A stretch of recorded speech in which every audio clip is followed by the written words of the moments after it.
We're coming on in. This is Spaced Out Radio, the After Hours radio show with me, your host, Mr. Rob G. Tonight will be an awesome show. We have our guest, Justin Bush, who is a abduction experiencer and also a writer for Hours 1 and 2. Then we have Steve Stockton, Tells Untold Missing Person Mysteries, Drew Banky with the After Hours wrap up, and UFO and Weird News. We're getting this party started right now. Let's go.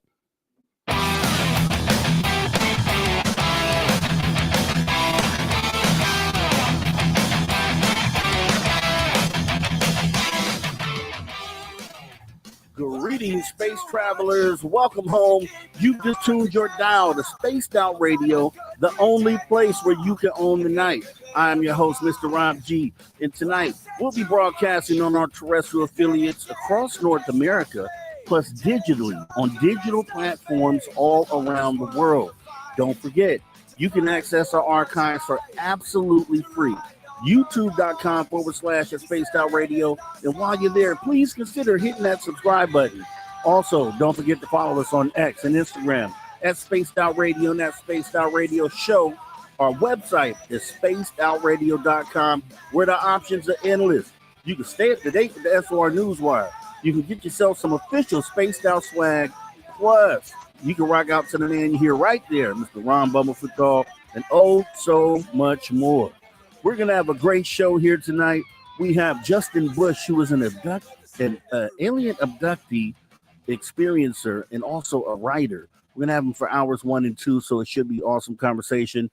Also, we'll have Steve Stockton, Tells Untold Missing Person Mysteries, along with Drew Banky. After Hours wrap up for hour number 3, guys. It's going to be great. Make sure you don't go anywhere. And like I said before, bring a friend tonight. Bring a friend. It would be awesome for you to do that. We're going to go ahead and jump right on into the show and welcome our guest here for the night, Mr. Justin Bush. Hi, Justin. How are you? Good. How are you doing? I'm doing great. When we talk about the phenomena, there's a few key components to it. There's the sighting, the occasional sighting that you see up in the sky. Some people, that's all they have. If you're lucky to have even that. Then you take it a step further. We have all the CE protocols. And, one has, I don't know if you consider it lucky enough. I guess we'll get into that here tonight, to have a face-to-face interaction with an extraterrestrial. We know they're here. We know these crafts land on the ground. We know they get out. And it'll be awesome to hear about that from you tonight. But as we start any other interview, first time here, we just want to kind of get to know who you are. So introduce us to Justin Bush. What actually led you to where you're at today, telling your story? And did you have experiences when you were young? Yeah. I mean, it's a long story, obviously, but in 2009, I had my first abduction where I had severe long-term effects. So I had an abduction. After that, for several months, I was completely different. My mother noticed, people noticed, friends noticed.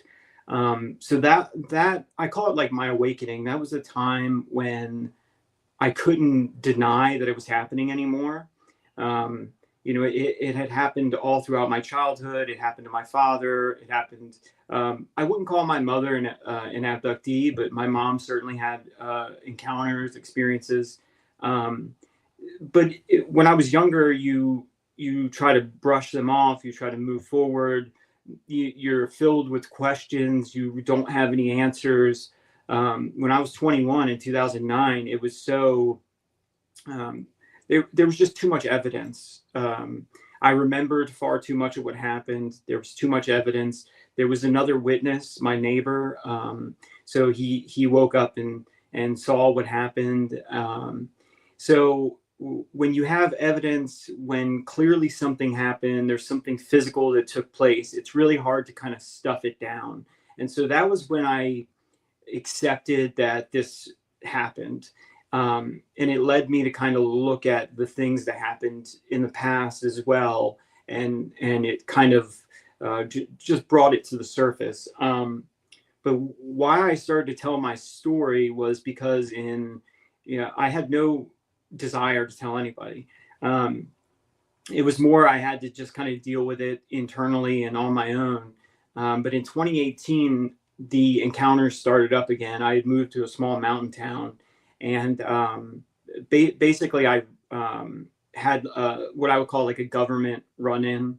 So I had an intervention, a government kind of intervention, and it scared me so much. There's nothing more frightening. So you have a UFO encounter, and then the government shows up and essentially tells you to keep your mouth shut. That adds to the stakes and the fear. So I kind of kept silent until 2020, and for some reason in 2020, I had this overwhelming urge to write down my story.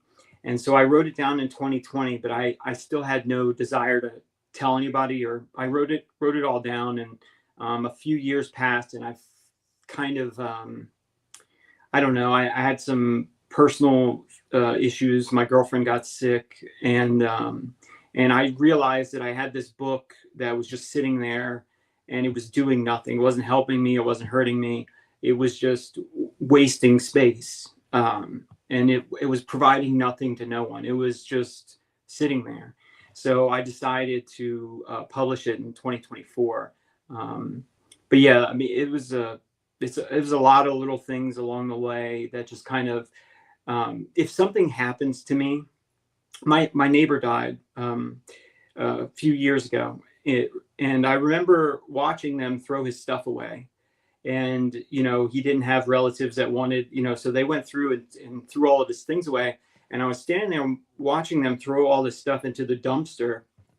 And I just thought, I was like, if I die today or tomorrow, everything, all the stuff that I wrote down, everything that happened to me is going to go in the trash, and not a single human being will ever know about it. And it will just be all that suffering, and all this stuff I went through will be for nothing. So that was kind of the impetus that led me to, I might as well tell people. But I had to come to terms with that.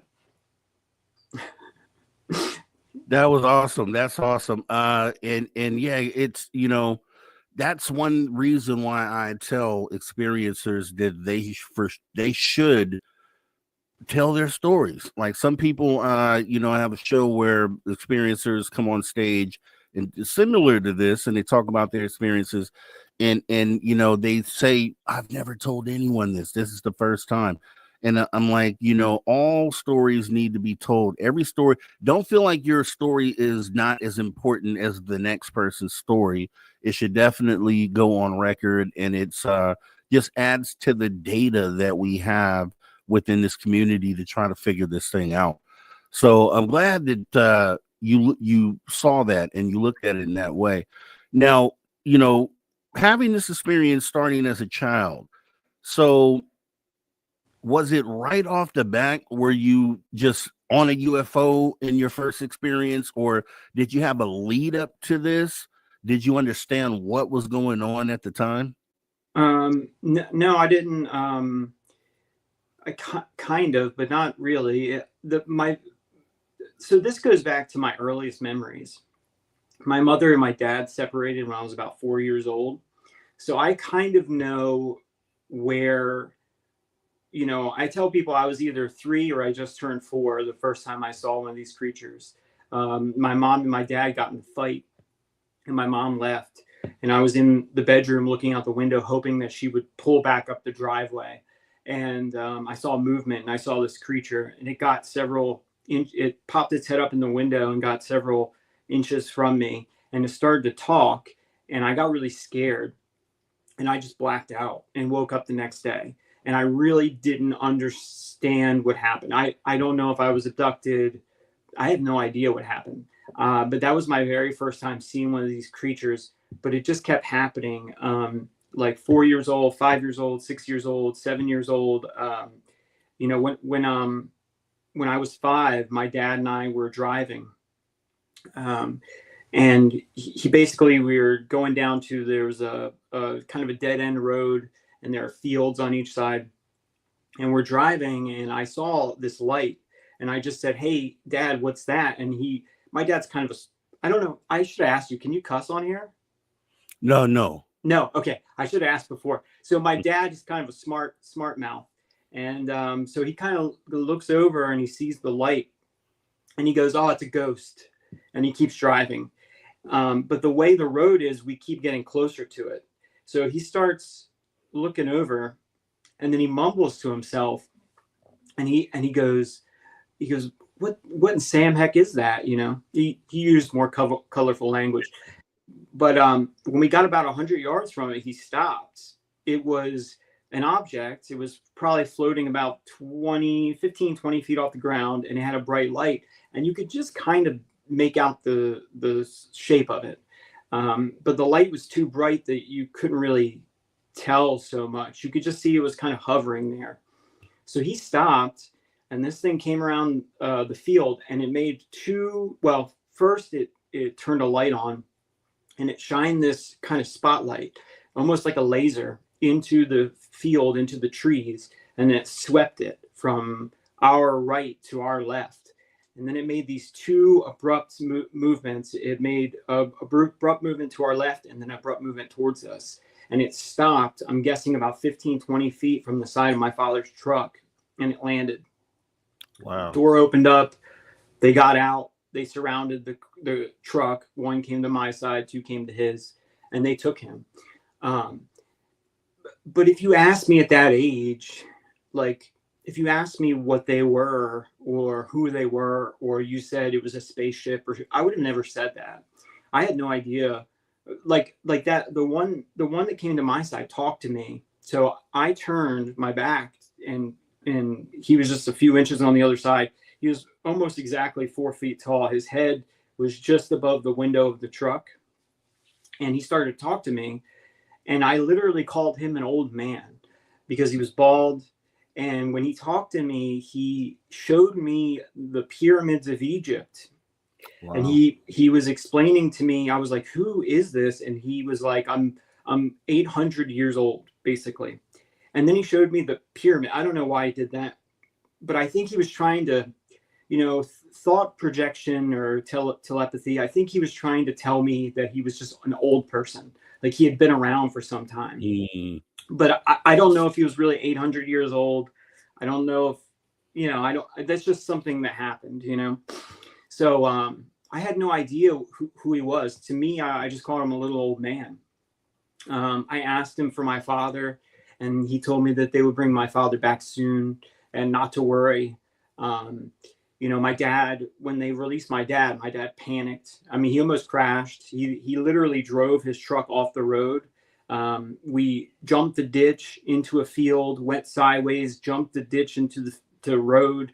And he pulled in so fast to our driveway that he literally slid like 30 feet past where he parks, and he almost hit our house. He's just screaming. He's just going, oh my God, we're gonna hit the house. He's panicking. So yeah, all this stuff started as young as I can remember. It's kind of always been there. It's kind of periodic. Sometimes it'll be several times and then nothing happens for a while. But it's really followed me to, but I never thought of it at that age as like aliens, UFOs. When I was, the first time that I remember, there was two times that I saw like a craft. One was on the ground about 20 feet away, but then I blacked out. And then when I woke up, they were lowering me to the ground at the end of our driveway, probably about 30 feet off the ground. And I guess you could call that like a UFO spacecraft, but I was young. I was scared. I had no idea who they were or what they wanted. I didn't understand the context. I called them witches for a long time because my grandmother told me this story. I was eating at her house. My mom and dad separated, so she watched me a lot. And I was eating lunch, and she said, good little boys have to eat all their lunch. And she said, because if they don't, the witches will come and bake them into a blackbird pie. And I was like, what's a witch? Like, I didn't even know what that was. And she told me that a witch had big black eyes and they could fly and they could do black magic, and that they took little boys and girls and if they were bad. And so, you know, when you're getting abducted by this creature with big black eyes, that, you know, to you, it's they're doing magic. I mean, the technology that they have, the crafts, the medical tools, I mean, it's magic to us. Like, it's just so advanced. So to a little kid, I literally called them witches until I had an encounter when I was 11, and I stopped calling them that, because at that age I learned about rocket ships and I learned about the moon and space travel. And so that's when I stopped calling them witches. I literally watched them fly off.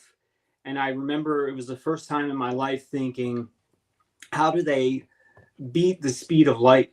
I literally watched them and I was like, how do they go faster? I don't understand. Like, I couldn't understand how they were able to do that, but I knew that they could, but I just didn't understand how. So it kind of evolved, you know. Even at 21, I tell people I don't know where they're from. I don't know if they're time travelers or they're from Mars, or I don't know. I don't know what they want. I can only tell you what I saw and what they did. I can't tell you who they are. So I most of the time I don't even call them extraterrestrials. I usually just call them grays because that's what everybody calls them. But yeah, it's gone on for a long time.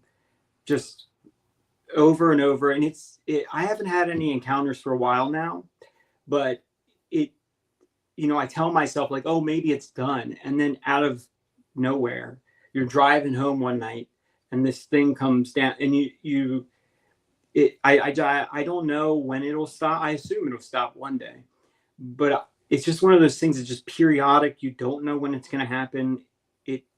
It involves itself with you. It kind of scrambles your life up, and then you're left just standing there confused, like, why? Who are they? What do they want? But yeah, it's been there. It's been there my whole life, as far as I can tell. Let me ask you this: have you?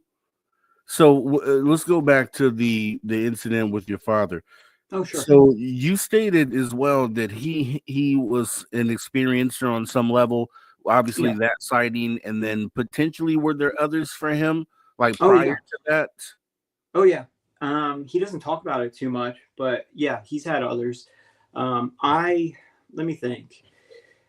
I was with him 1, 2, 3, that one night, 4, 5, 6, 7 times when something strange happened. My dad is kind of a hard nut to crack. When I was a kid, like, okay, so he got abducted that night.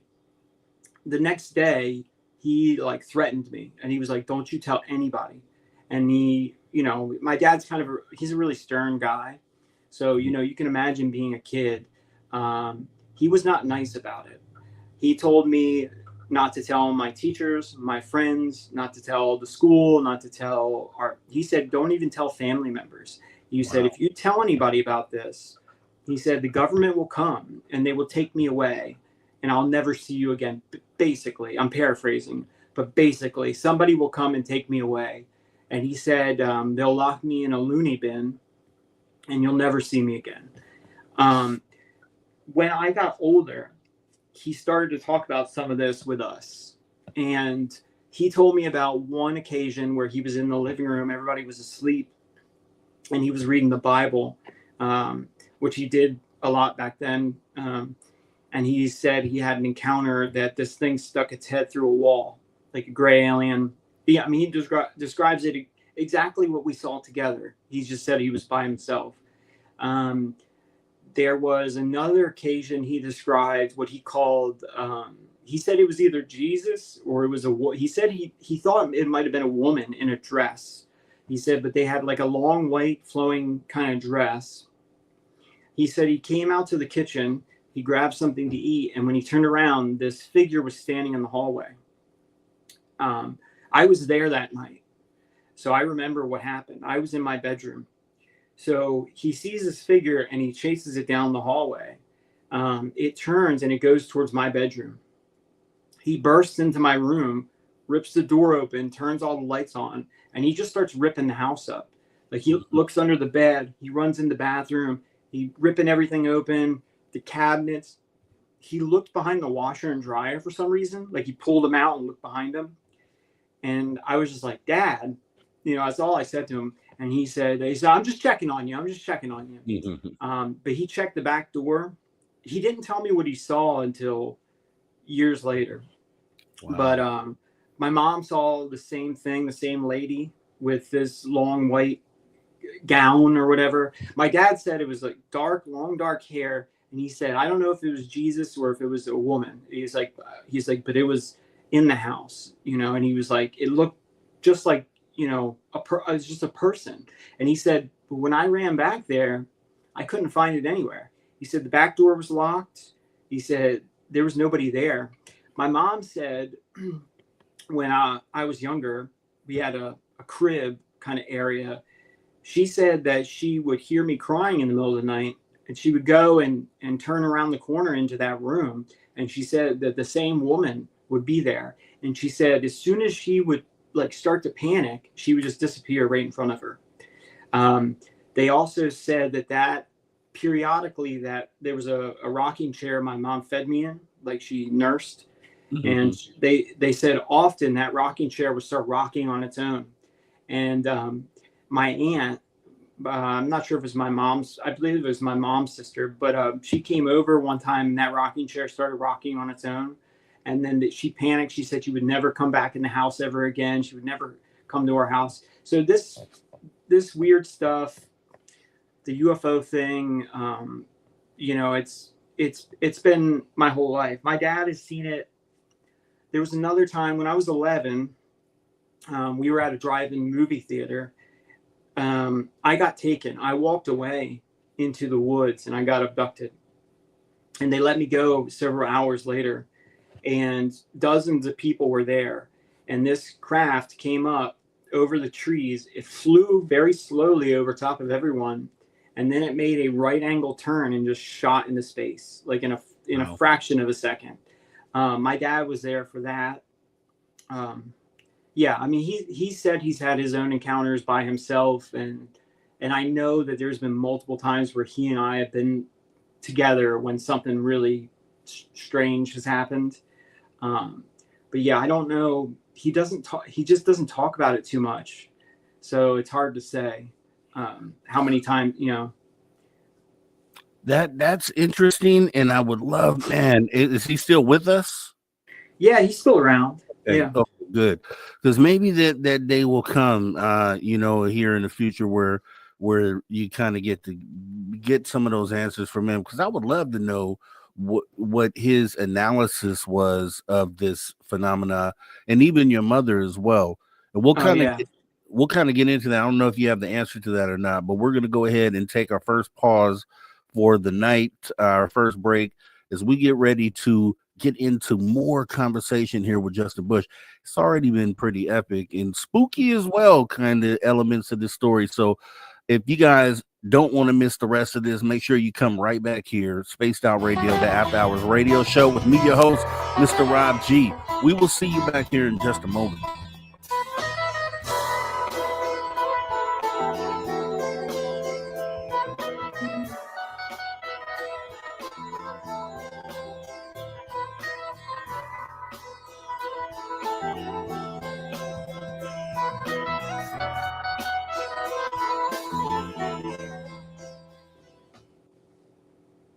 All right, we are clear, and we have 5 minutes. So if you need to do anything, you can go ahead and take the time to do this. I'm going to say hello to some of the people that just came into the audience, which would be Dread G5. Thank you for coming on in. I think it said hi to Guy Merritt. The Andromedan, thank you for showing up here tonight. We do appreciate you. Who else do we have that came in late or who I missed? earlier. Mike Bothwell, thank you for coming on in. Saying National Canada Friendship Day in the state of Colorado. Is that a real thing, Mike Bothwell? Let me know. Let me know for sure. Let me see. Richard Minnick coming on in. Appreciate you showing on up. Gizmo. Hey, Gizmo. Thank you for showing on up tonight. Let's see. Who else do we have? Let's see. G5 to Mothman. I don't think I said hello earlier, but thanks for coming in. Leechum, the spicy lizard. Happy St. Patrick's Day. Thanks for coming on in, Leechum. Appreciate you showing on up to the show tonight. Kitty Catty Wag, thanks for showing up here tonight. I saw you post the other day on the show, so I know technically you have the gold tonight. So thanks for coming on in. Who else do we have in the audience here? Big Logic. I don't know if I remember saying your name, but like, share, subscribe, and smash the like button. That's exactly what we would like for you guys to do. Right now, we're on break, so take a moment, go right on out, hit the little thumb button right beneath the screen. I don't know what you're watching on, but go ahead and hit the like. Let us know you like the show, because it does do something to the algorithm and kind of gets the show out there. Appreciate it. Let's see. What else do we have? Woo Riders DG. Appreciate you showing on up. Let's see here. Egyptian Princess, thanks for coming on in. Phineas Coathanger from X. Thank you for coming on in. We appreciate you. There's a little heart button, I think, on X where you could hit that and say, hey, I like it. And then the little share button to share to your friends and family. Could you do that for us, Phineas? We would love that. I appreciate you. Thanks for coming in as well. Let's see. Emperor Penguin snuck in here. Thanks for coming on in. And I think, nope, J. Paul, thanks for coming in. A lot of new names too. So let me kind of let you guys know this is the After Hours radio show. So we do this show Saturday and Sundays. We start at 8 p.m. Pacific. The show runs until 11 p.m. Pacific. We have Dave Scott, who conducts a Wu Train Monday through Friday, which is 9 p.m. Pacific until midnight Pacific. And we have Element 115 on Fridays from 8 p.m. Pacific until 9 p.m. Pacific. So 7 days a week, there is something going on right here on Spaced Out Radio. So we'd appreciate it if you hit the like button, hit the subscribe button. We would love to see you guys back here. And yeah. Also, as you may know, most of you know, we will be having questions posed in the second hour of the show tonight. So if you do post any before, I'll keep a lookout. I might miss them, I might not. It depends if we're in conversation here. And but we will post those at the end of the second hour. And yeah, Joe Monk, he snuck in here and said something strange here. What did you say? Said Rob loves soccer. I think soccer's cool. We have a FC club in Sacramento, the Sacramento Republic FC. And I'm kind of getting in a little bit of soccer. So you're not wrong. You're not wrong, Joe Monk. I hate hockey, though. Oh, I hate hockey. So, yeah. So we got about 1 minute left before we come back here. And let's see. And where are you joining us from, Justin? What state? Virginia. Virginia. Okay. Kind of northern Virginia. Okay.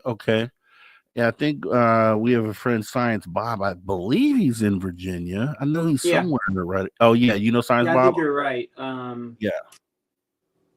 I think, oh my gosh. Didn't one of Science Bob's friends, the female, she used to be a MUFON investigator for a while. Was it Linda? Didn't she? I think she might have used to live around here, and then she recently moved to North Carolina, I think. Do you know what I'm talking about? I think I know what you're talking about. Here we go. We're coming right back. All right, everybody, welcome back. Spaced Out Radio, the After Hours Radio Show. We are in the bottom half of the first hour right here with our guest, Justin Bush, who's an abductee experiencer. We are just getting into some really great conversation here. Make sure if you missed any of it, you can hop in our archives, which are absolutely free. YouTube.com/at Spaced Out Radio. In case you didn't know, as we go ahead and get ready to jump right back up into the conversation here with Justin. So, Justin, we were kind of getting into conversation before, and you were telling us about some of the experiences that you have shared with your father at a young age. And, I was kind of asking, the question on if he's still with us, which you confirmed yes, and that he really didn't like to talk about the subject. And I kind of pointed out that I hope that you guys get that moment where you can really sit down and kind of hammer this out. Have you been able to speak to your mother about this at all, or just anyone within the family about this subject? Yeah, no, I mean, my father and I have had a few conversations about it over the years. Our relationship has always been pretty strained. But as far as my mother goes, she passed away 4 years ago or so. So I got to talk to her. My mom was much more forthcoming. In fact, I found out some of the things that happened to my dad from my mom. So I lived with my mom in my early 20s when I had the UFO encounter. And when I told my mom about it, in fact, she came to me. She was like, what's going on with you? Like, you've completely changed. Like, you have to tell me what happened. And I was like, what are you talking about? And she was like, you've changed. Like, what happened to you? And I finally kind of told her. I didn't want to tell anybody. And she told me at that time, she was like, oh, this happened to your father. And I didn't even believe her. I was like, what, like my mom embellishing and, but years later, I asked my father, and he was like, "Yeah, that happened, and this happened, and this happened." So that's how I found out about a few of the things that happened to my dad when I wasn't around. I only knew about the ones where I was there. My mother, however, my mom told me that she thought they were my guardian angels. This is her exact words. She said that I think that they're looking out for you, and like keeping an eye on you, like watching out for you. My dad said the exact opposite. He was like, these are demons. If you ask him, right, you say like, well, what did they look like?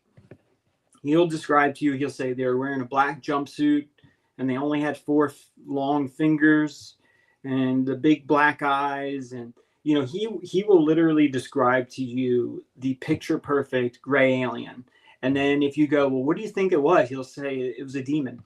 I even questioned him one time where I was like, well, why would a demon need a spaceship? Like, why would a demon need to come down from the sky in a flying vehicle?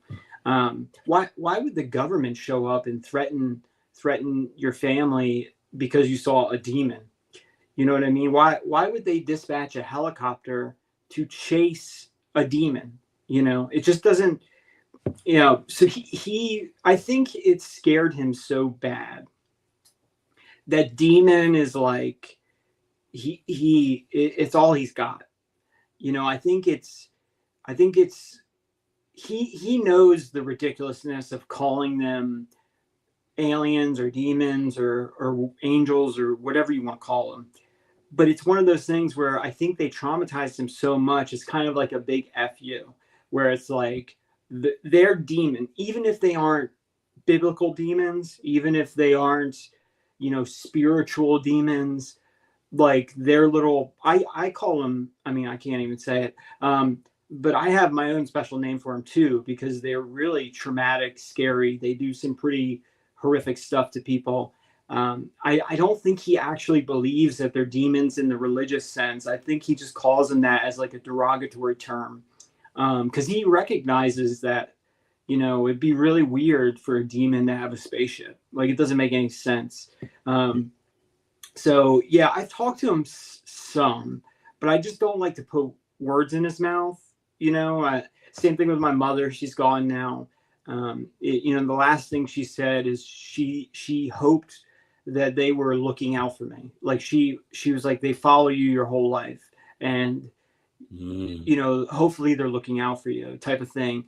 She's either right or she's wrong, right? But she's gone, and I don't want to, I don't know. I mean, I think some people do that to comfort themselves. It's such a scary situation that it just feels so much better to say angels and demons than it does to say, I have no idea what that is. I don't know where it came from. I don't know what it wants, but it's scaring the heck out of me.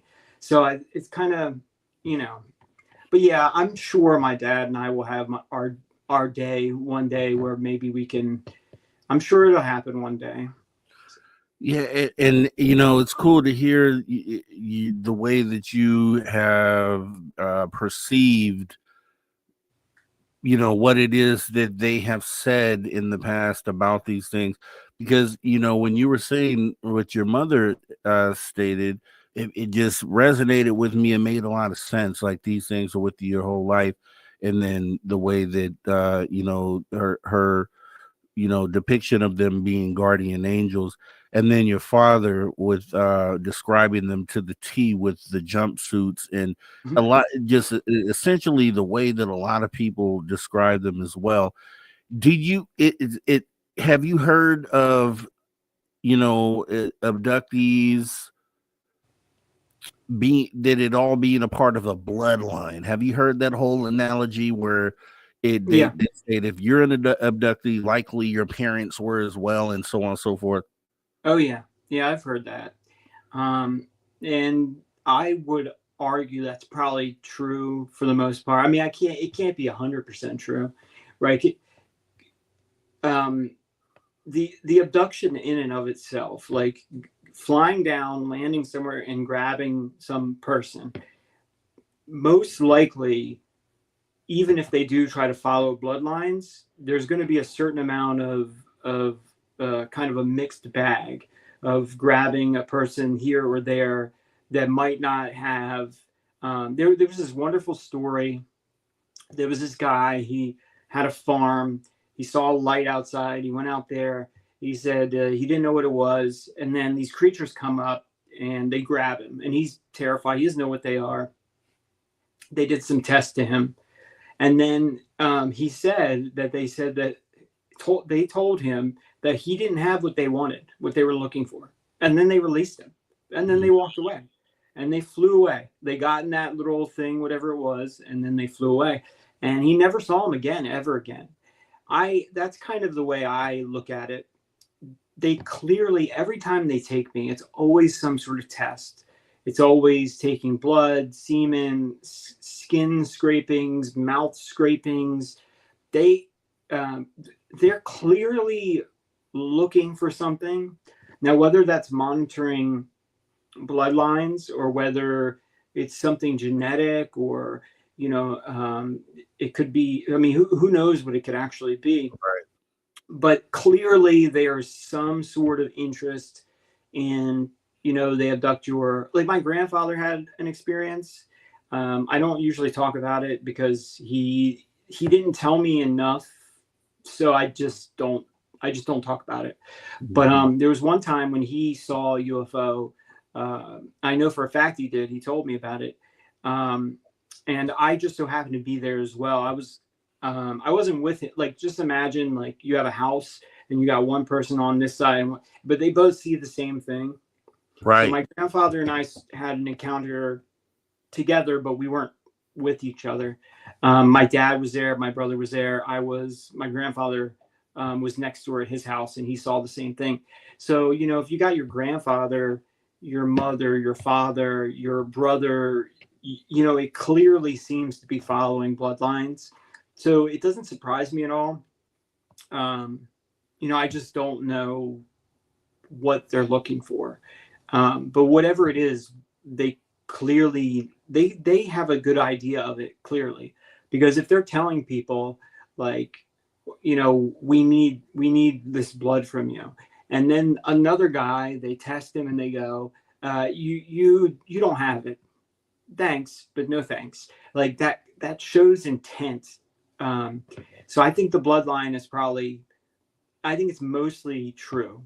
They might be taking samples, outside of those bloodlines, looking for whatever they're looking for. And if they don't find it, they just move on, is what I assume. Yeah, that I could see that. I could definitely see that. And you stated earlier, you described. Well, let me start here, because there are a lot of experiencers who have been abducted who describe their experiences as non-intrusive, kind of love and light, sort of this great feeling about it, and they weren't afraid, and they would not be afraid if it were to happen again. I heard you describe your encounter, or at least one of them, as traumatic. So what could you kind of go through that particular experience step by step, the night it happened, what happened, by detail? Because I want to see the other side of it, because I don't think we hear enough of, the traumatic perspective of what it is these things are actually doing to people. Right. So I don't, it's kind of, I have plenty of ones where I don't remember anything really, like, I'll give you an example. I was walking one night and I heard a noise. I was in a cornfield, so I couldn't see anything. So I started running, just instinctively, like you have something that's it sounded like people running, like little kind of pitter patter of running. But it sounded like it was surrounding me. So I just ran, and I thought like maybe it was dogs or something, who knows.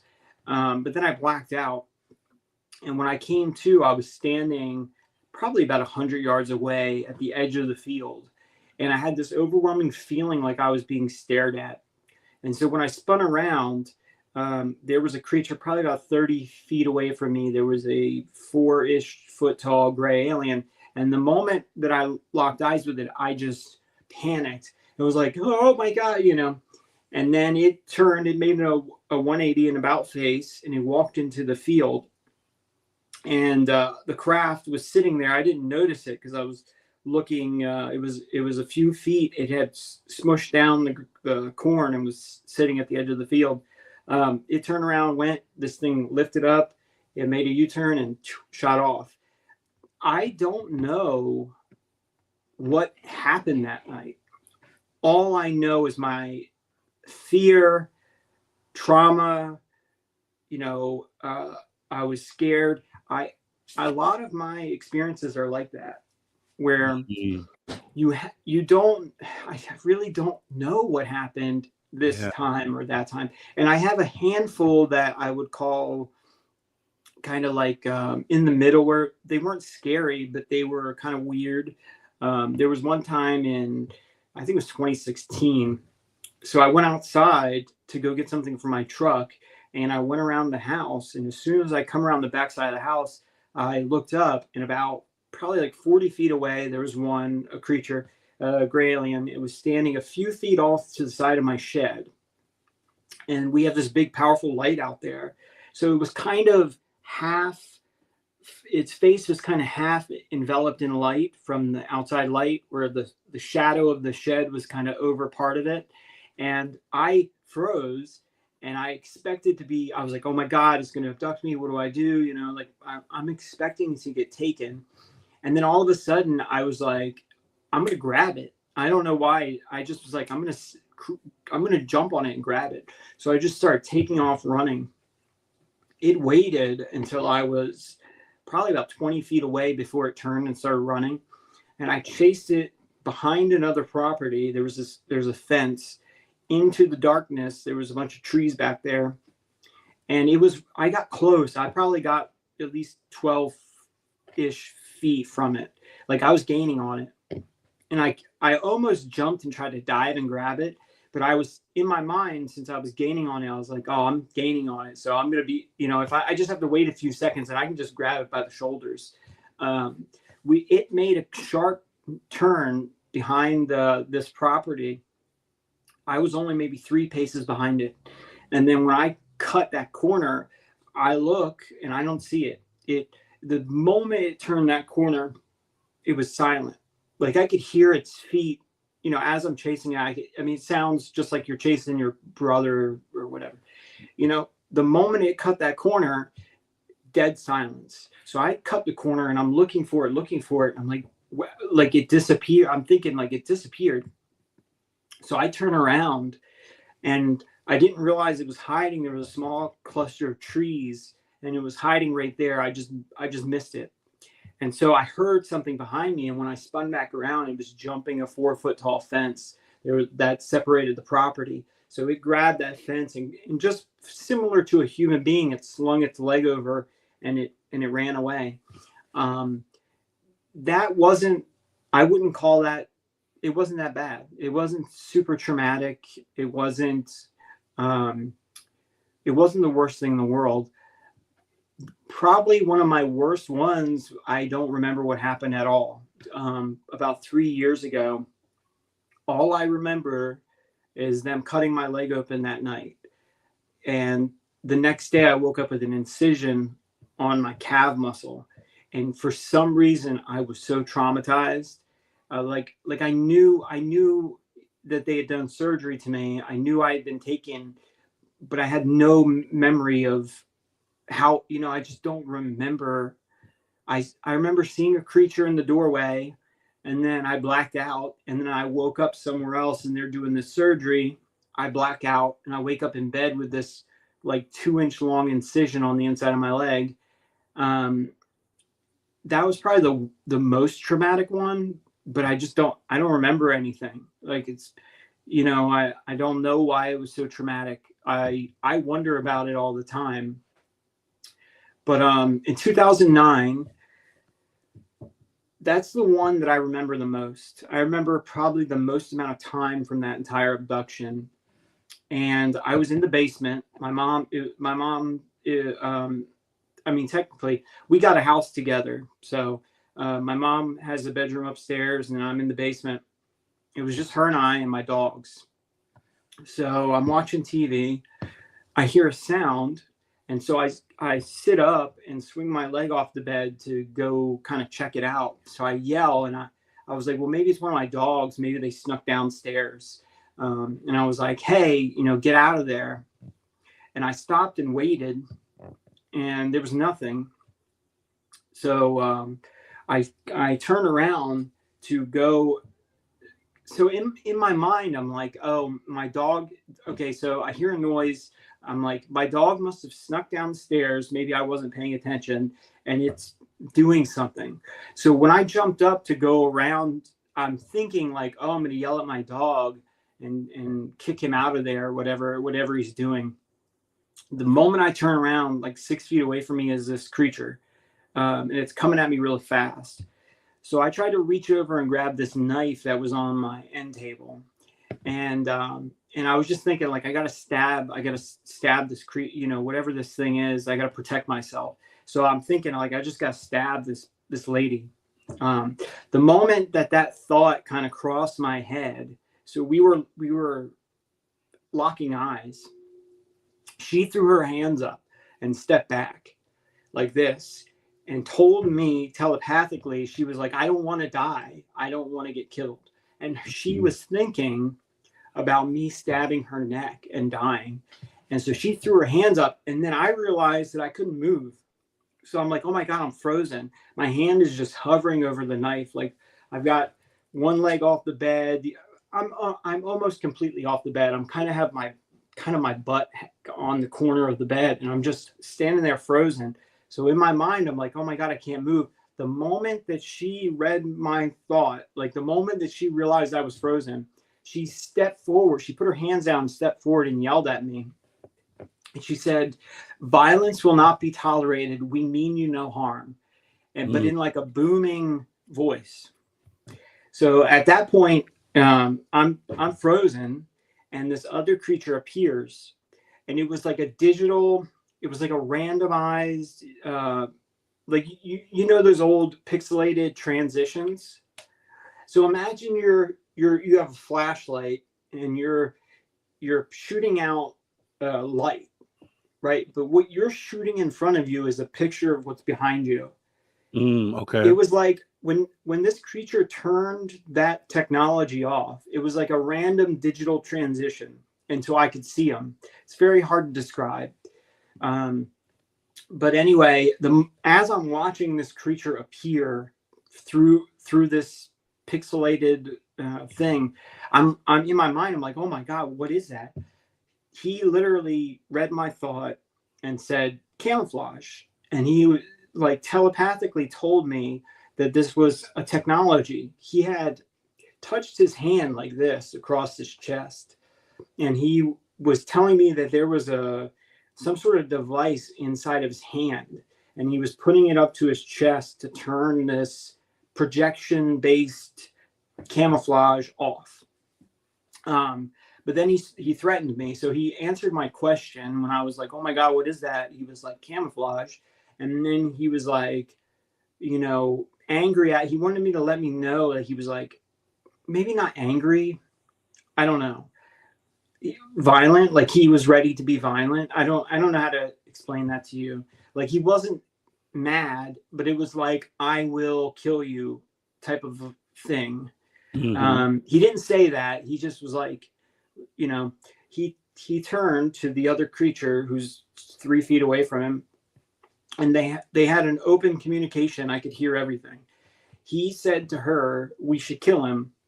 And she was like, no, that's, it's not necessary. And he was like, he's a threat to our mission and our crew. That's what he said. And then she goes, no, he's not going to be violent with anybody. He's not going to hurt anybody.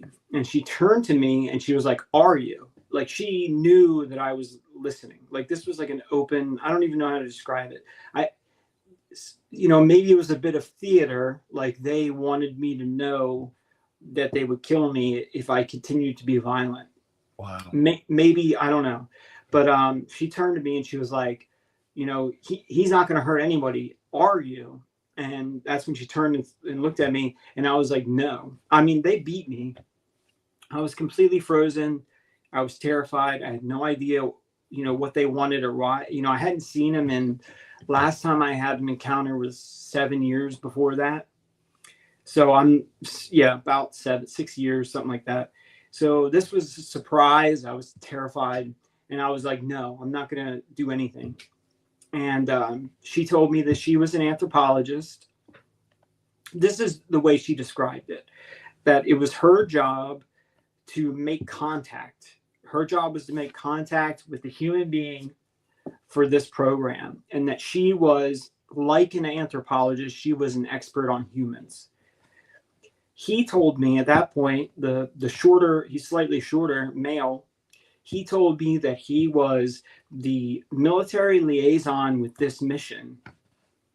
He was the highest ranking person on the mission, and that he was in control of security for this mission. And he told me that he would kill me if I endangered the people or the crew, that he would kill me and he would feel nothing. Okay, stop right there. We're going to continue this on the backside of the next break, guys. Very detailed encounter here by Justin Bush, and I want to make sure we get to hear it all. So don't go anywhere. Make sure you're back right here if you do. That move the needle. You're listening to After Hours with Mr. Rob G on the only place where you can own the night. Spaced Out Radio. Spaced Out Radio. You've tuned your dial to the right frequency.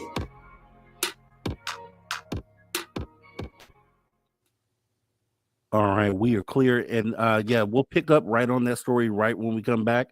But I'm going to play a commercial, and I'll see you in about 5 minutes here. All right. All right.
Yes. All right, everyone. Welcome back to Spaced Out Radio, the After Hours radio show, after hour number 2.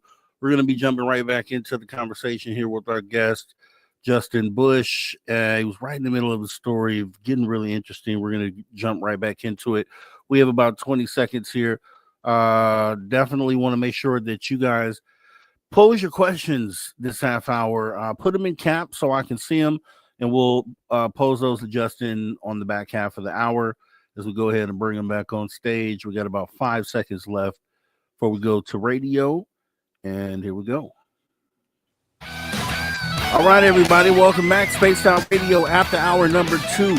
We are back with our guest, Justin Bush. He was in the middle of an awesome story. We're going to make sure that we get to finish that up here. Remember, if you missed any of the conversation tonight, you can jump into the archive. Why? It's absolutely free. YouTube.com/@SpacedOutRadio, where the options are endless. Make sure you go ahead and do that. We'd appreciate it. Also, hit that like button as well if you're on YouTube. As we get right back into the conversation, Justin, you were right in the middle of a great story. You were at a point where you were saying they might kill you. I think it's right about where you were. I don't know if that jogs your memory. Yeah. Go ahead and pick right back up. Yeah, no, I'll never forget. I'll never forget what happened. So he basically was. He was telling me, if you continue to be violent, I'll kill you, because it's what I'm programmed to do. And it's really hard to explain what he did, but he showed me emptiness. Like, I always tell people, like a void, like almost like a sociopath. Like, he will kill me and he will feel nothing. And the moment he said that to me, like, he will do it because it's what he's trained to do, and he won't feel a thing. Like, he'll do it because it's his job. The word robot came to mind. Like, he was like, I didn't want to call him a robot because he was clearly biological. But it was like he was, I don't know, manipulated or programmed or trained like a mercenary or something like that. But maybe android is the better word for it. But at that time, so he tells me he'll do it, and I'm like, I'm not doing it. I'm not, they beat me, so I can't even move. I'm completely frozen from the neck down. At that point, the third creature came up from a hallway. It's hard to explain, but there was a hallway that led to my closet. So it literally came out of the back of my closet down this. It's just it's just the way the house was set up. So it walks through this little hallway and walks out and stands next to the I call him number 1 because he said he was in charge. So when it came up, my immediate first thought was like, who are you, kind of thing. Like, and the third creature told me it was a male, and it was an assistant. And it said that it was there to help the other two to capture me, and that it was the person that made the noise. So it made a distraction so that way they could capture me without me hurting anyone. And the moment it told me that, I got really angry, like, at it. I was like, because it tricked me. I mean, it was, this creature is basically telling me that it made a noise so I would turn my back so that the female could get close enough to I don't even know, like, to shut me down or anesthetize me, or however you want to call it. At that point, the female told me I had to go, and I was like, I don't want to go. And she said, you have to. And the moment she said you have to, I stood up and started to do what she told me to do. And I'm literally, in my mind, I'm like, why am I doing what she like? I'm literally following her orders, like I'm a robot. So she gave me an order, and I just started to follow it. Number 1 got in front of me. I fell in line behind him, and the other 2 fell in line behind us in a single file line. And I followed number 1 up the stairs. As we were coming up the stairs, my mother's room is on the right. And I immediately was like, what about my mom? Like, I was worried about her. And I was worried what they might do to her. And number 1 told me not to worry, that they had left somebody with her that would watch over her until they brought me back. And so as we came up the stairs, over in my mom's bedroom is one of the creatures, and he's just standing 2 feet away from her. She's laying on her back. Her mouth is wide open. She's completely asleep, and he's just staring at her. And I remember thinking how funny it was, because it was like if I told you to go look at a paint dry and you just walk up to the wall and just standing there. It looks so silly that he's just like it was like somebody told him to watch her, and he was like, okay, and he's just watching her. So it kind of, I don't know if that's what he was actually doing. I mean, they have tremendous telepathic powers, so for all I know, he could be talking to her in her dreams or something, I don't know. But I just thought it was kind of comical for a second. We walked through the kitchen, out the back door. The moment I got to the back door, I saw all these flashing lights. About 20 yards outside the back door, the craft, it looked kind of, I don't want to call it saucer shaped.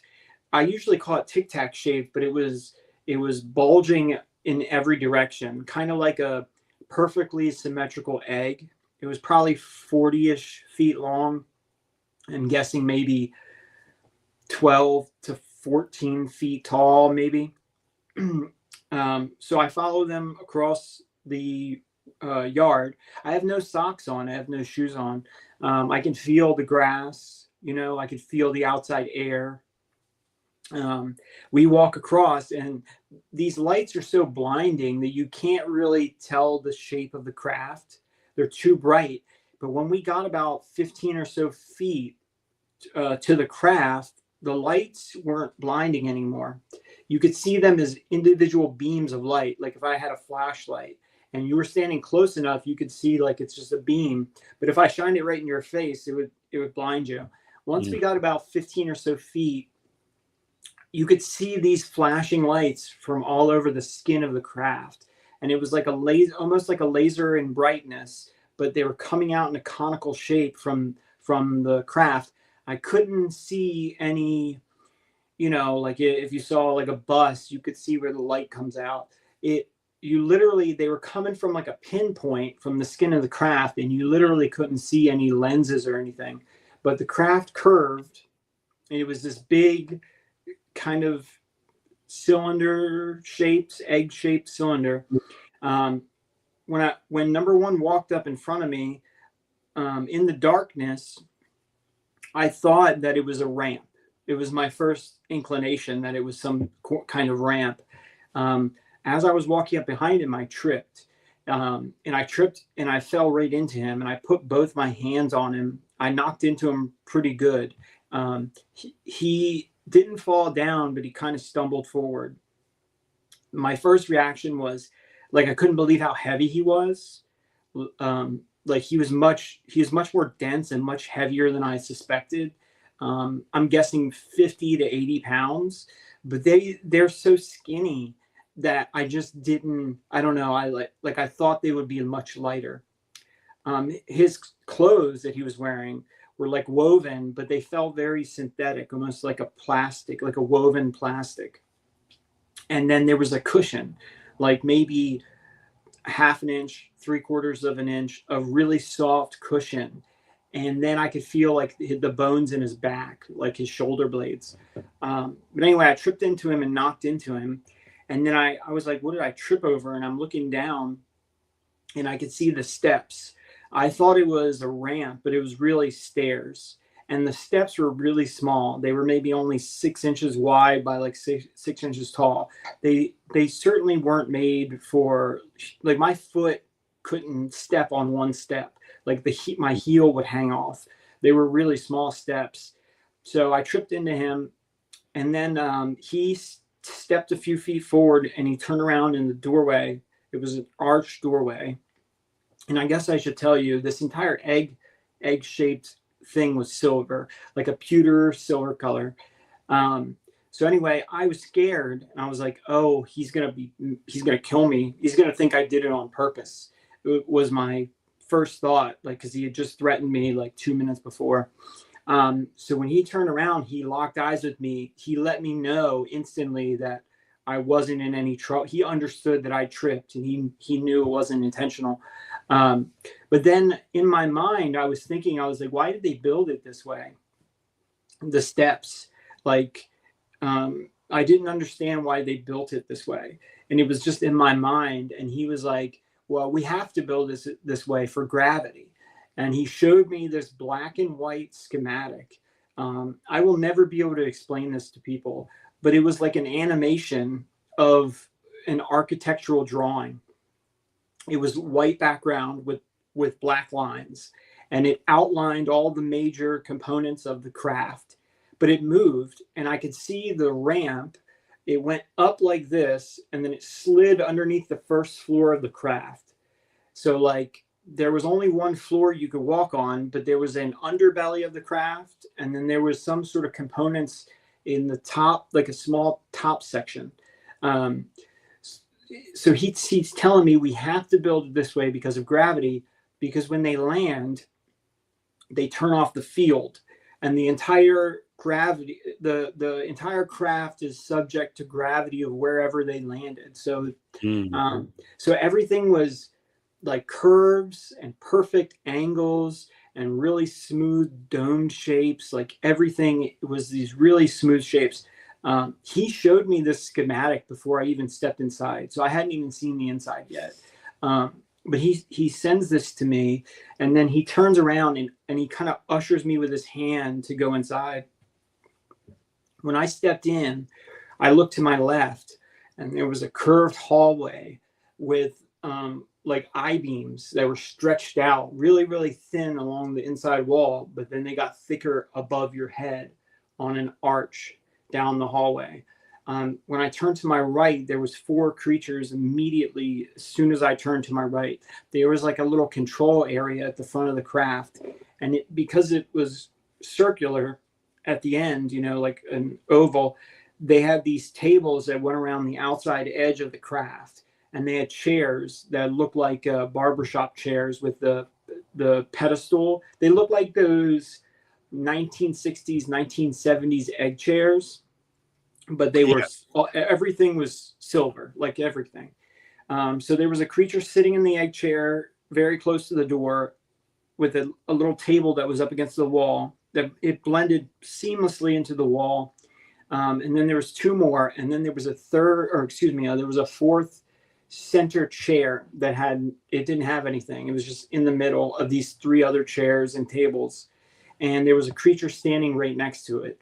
So as soon as I turned, all 4 of them turned to me at once.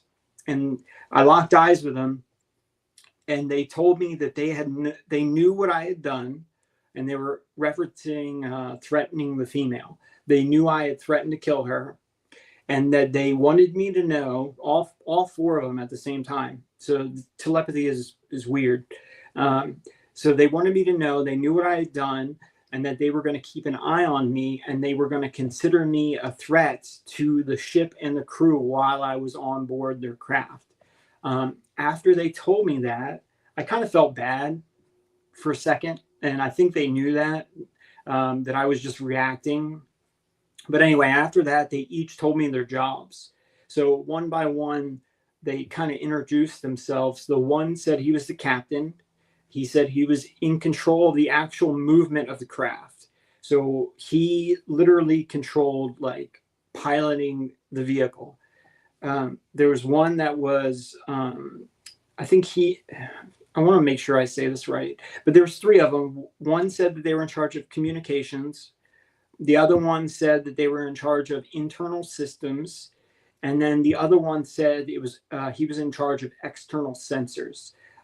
He never told me what that was. He just said that it was kind of like radar, I guess, something like that, where they have sensors to pick up the outside, and that he monitors those.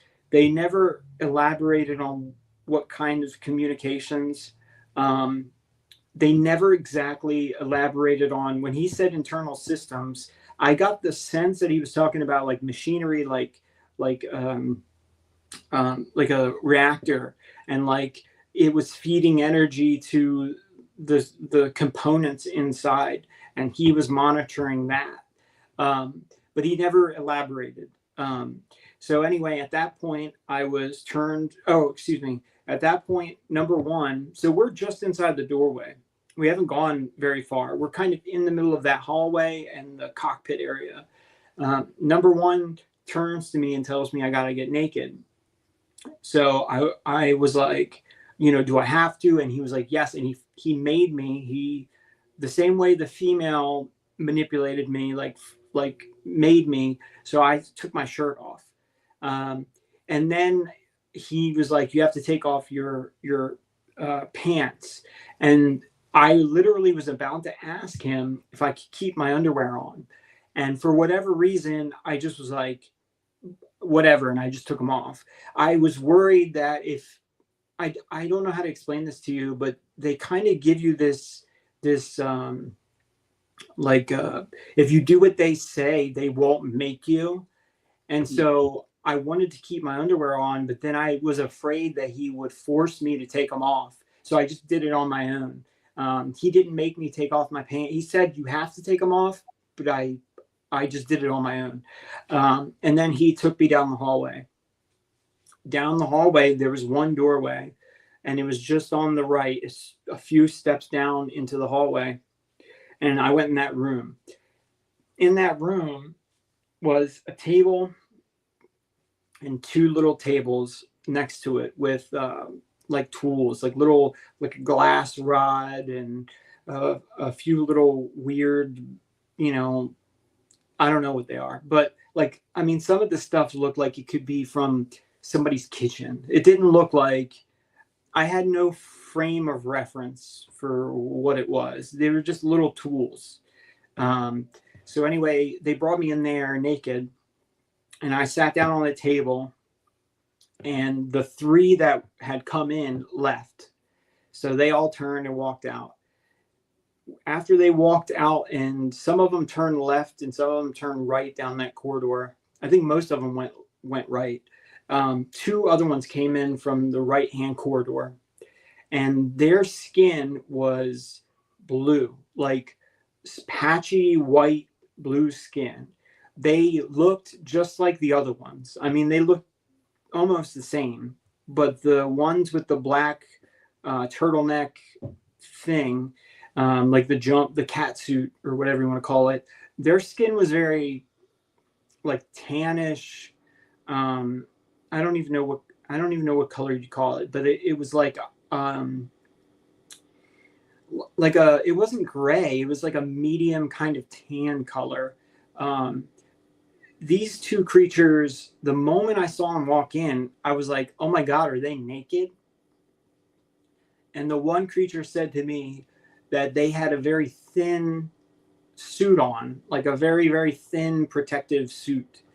I didn't see any genitals or anything, but I thought to myself, when he said that, I thought to myself, well, the suit must be like almost the same color as the skin, because I couldn't tell where the suit began and where the suit ended, if that makes sense. It's like a ballerina wearing a nude leotard. When they first walk in, you have no idea, it's one of those things. So there's two of them. One came around to my left. The other one came around to my right. Almost immediately, the one on my left started to try to calm me down. So I was panicking, and he assured me that they weren't going to hurt me and I would be okay, and then I could calm down and all this stuff. But I was really freaked out. He took his hand and waved it in front of me, like an inch from my face. When he did that, literally it was like I was, if you've ever gotten an IV injection, literally it was like from the crown of my head down to my feet. It was like all the fear washed away. The one on my right was doing something down by my arm while I was laid on this table. I have no idea if maybe he injected me with something, or I don't know. All I know is when that one creature waved its hand in front of my face, the fear, the anxiety, it just washed away. And then the creature reached down and grabbed something, and he pulled it up, and it was this needle. It was like a gun, that had a handle and then a long needle nose coming out the end. He put that in my right eye. The moment he stabbed it into my eye, I lost complete vision of my right eye. So now I'm forced, the only thing I can look at is the other creature. I mean, I can't see anything on my right eye. So the creature on my left, he reaches down and picks up what looked like a tuning fork. It was a handle with two long, thin prongs on it. And he put that, and as soon as he picked it up, I was like, what's that for? Like, what are you going to do with that? And he said, brain mapping. That was all I said, brain mapping. And he injected that thing up my nose. When the cartilage snaps, there's like your nose doesn't go straight to your brain. You have like a little cartilage back here that kind of blocks it. When that cartilage popped and snapped, I'll never forget that. The immediate pressure, the feeling, the noise. If you ever heard somebody's nose or jaw get broken, it was like that. And then there was just immediate internal pressure of my brain. Like I could feel the outside of my brain pressing on the inside of my skull. And then he turned that thing on. And the way I described it back then was, I said it was like 1,000 bees exploding in my brain. It was like it was giving off some sort of vibration or something, but it was bouncing around on the inside of my skull, like a radio wave bouncing everywhere. So it almost was like it was coming from thousands of different directions at once. I don't know if this was electricity. I don't know if it was microwaves. I have no idea. But it was the most intense pain I've ever felt in my entire life. He pulled it out. When he pulled it out, he leaned in really close with his right eye up against my left eye, like maybe an inch. I mean, got right on me. And then I got this feeling that he was giving me something. Like at first I thought he was, so in my mind, I was like, maybe he's checking over his work. Like that's, you know, when like a doctor leans in, like, you know, I thought maybe he was checking over his work. And as I was thinking that, it was like he was giving me something. He was telepathically, he was doing something to me for later. He was like giving me something for another time. I don't know why. So he leans in, he puts his eye real close to me, and then he leans back, and then he tells me that I'm going to forget everything. And he kept saying it over and over, that I would not remember, I would not remember, I would not remember. And I said to him, I was like, there's no effing way. Like, I will remember this for the rest of my life. And then after that, they left. So they filed out. He motioned with his hand to the other creature. Oh, I should tell you. So while he was doing that, my vision in my right eye slowly faded back. So anyway, he stood tall. He motioned with his hand to the other creature, and they both went out and down the hallway. They walked out the door. The same little creatures came in. The ones, I think they're the same ones that took me. And at that time, my memory gets really choppy. I remember sitting up on the table and talking to them. They were doing something on the wall. There was like a little cabinet type of thing, and they were doing something. But it gets so choppy right there. I usually don't tell much about it. But the next thing I remember, they're bringing me across the basement. They're trying to drag me over to my bed. I'm completely awake, but I can't move anything from below my neck. So I saw my television. I saw my clock. I knew exactly, it was 4:09 at night, or 4:09 a.m. When they had abducted me, it was 2:18 on my clock when they first took me. So this is almost 2 hours later. They put me up in bed. Let's all right there. Right there. So we're going to go ahead and go into the final break of the night with our guest here, Justin Bush, in the middle of an awesome story. Sounds like he's getting put back in bed at this point, and we'll be able to wrap that up and get to your audience questions here right after the break. Make sure you don't go anywhere. Like I said, or if you do, at least make sure that you come right back, right here on the Spaced Out Radio After Hours Radio Show. See you back here in a minute.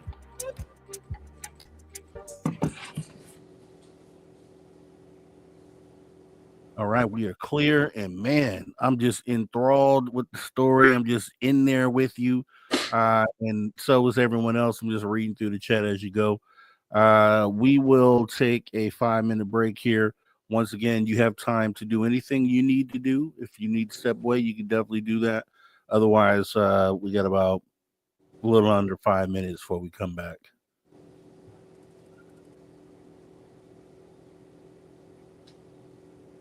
And welcome to the show. Definitely thank you for your awesome super chat tonight. I did see that. Actually, let me thank everyone so far. Richard Minnick, I saw that. Thank you so much for the awesome super chat.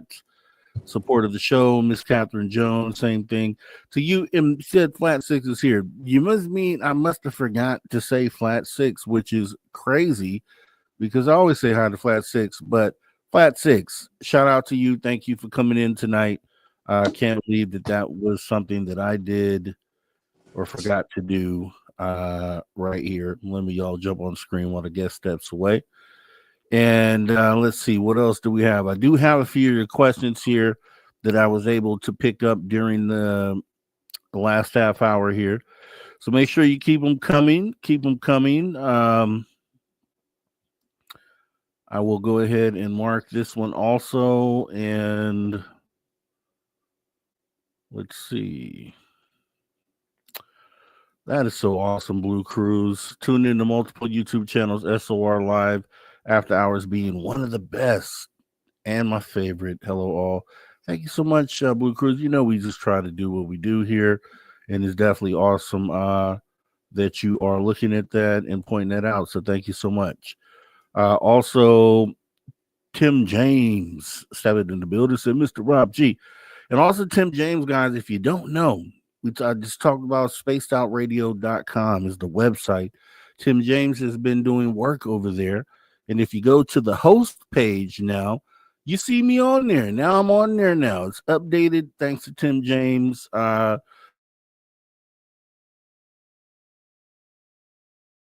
It's definitely becoming a place that you definitely should have bookmarked and set to go to often, because we also have a fan zone there that will be getting updated soon, and that will be where you get to post your photos wearing our swag, because we don't have ugly swag, and it's going to be a great place for you to just post pictures.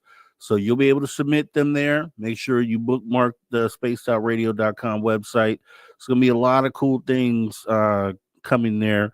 And we want to give a shout out to Tim James for making that happen as we bring spacedoutradio.com into prominence, into relevance.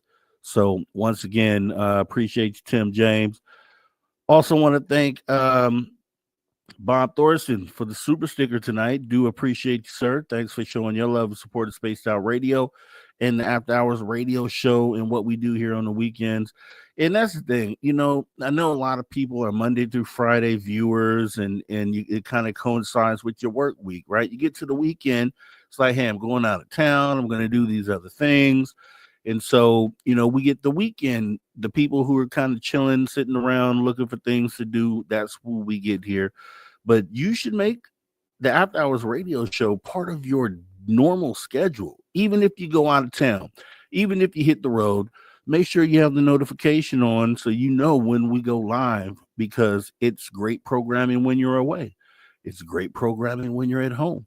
And once again, 7 days a week on this channel, we are doing awesome stuff here. So we'd appreciate if you are here for the first time, maybe consider hitting that subscribe button. We would love to see you back. It's a great chat and community here if you have not noticed already. And we go ahead and say a couple more things here. Flat Six, hey, saying, hey, Rob, much love and respect. Yeah, I didn't mean, I know you were teasing. I just wanted to make sure I said your name because I saw it earlier. I was like, man, I forgot Flat Six. How can I do that? So that is it. And let me see, just make sure. Anyone else? Eve. Okay, Eve. Wow, Chris Christopherson special on PBS hour remains Pacific time. Okay, not sure what that means, but thanks for coming, Eve. I do appreciate you showing up. Since we got about 30 seconds left before we get back here, we go ahead and bring our guest back on stage with us here. And there he is. That's Justin Bush, our guest for the night. And got about 30 seconds left. Let me see. Well, that's what I was doing. I was making sure we said thank you to everyone here for the super chats. So Richard Minnick, Miss Catherine Jones, welcome to the show. Major Lee, all the way from the UK, Bob Thorson. Thank you guys all for supporting the show tonight. So we have about 10 seconds left. And we'll be jumping into your questions shortly. So not right away, but in a few moments. We got 5 seconds. Here we go. All right, everybody. Welcome back. Spaced Out Radio, the After Hours radio show with me, your host, Mr. Rob G. It has been a fantastic show so far. We have Justin Bush, who is an abductee, an experiencer, and a writer. We'll be talking about his book and more as we go ahead and get ready to wrap things up on this last half hour. Your questions will be addressed as well. Remember, if you missed any of the show tonight, hop in our archives. They're there. They're absolutely free. And that's youtube.com/at Spaced Out Radio. So getting back into the story, Justin, you can go ahead and pick right back up where you left off. That'd be awesome. Oh, maybe you can't hear. Okay, there you go.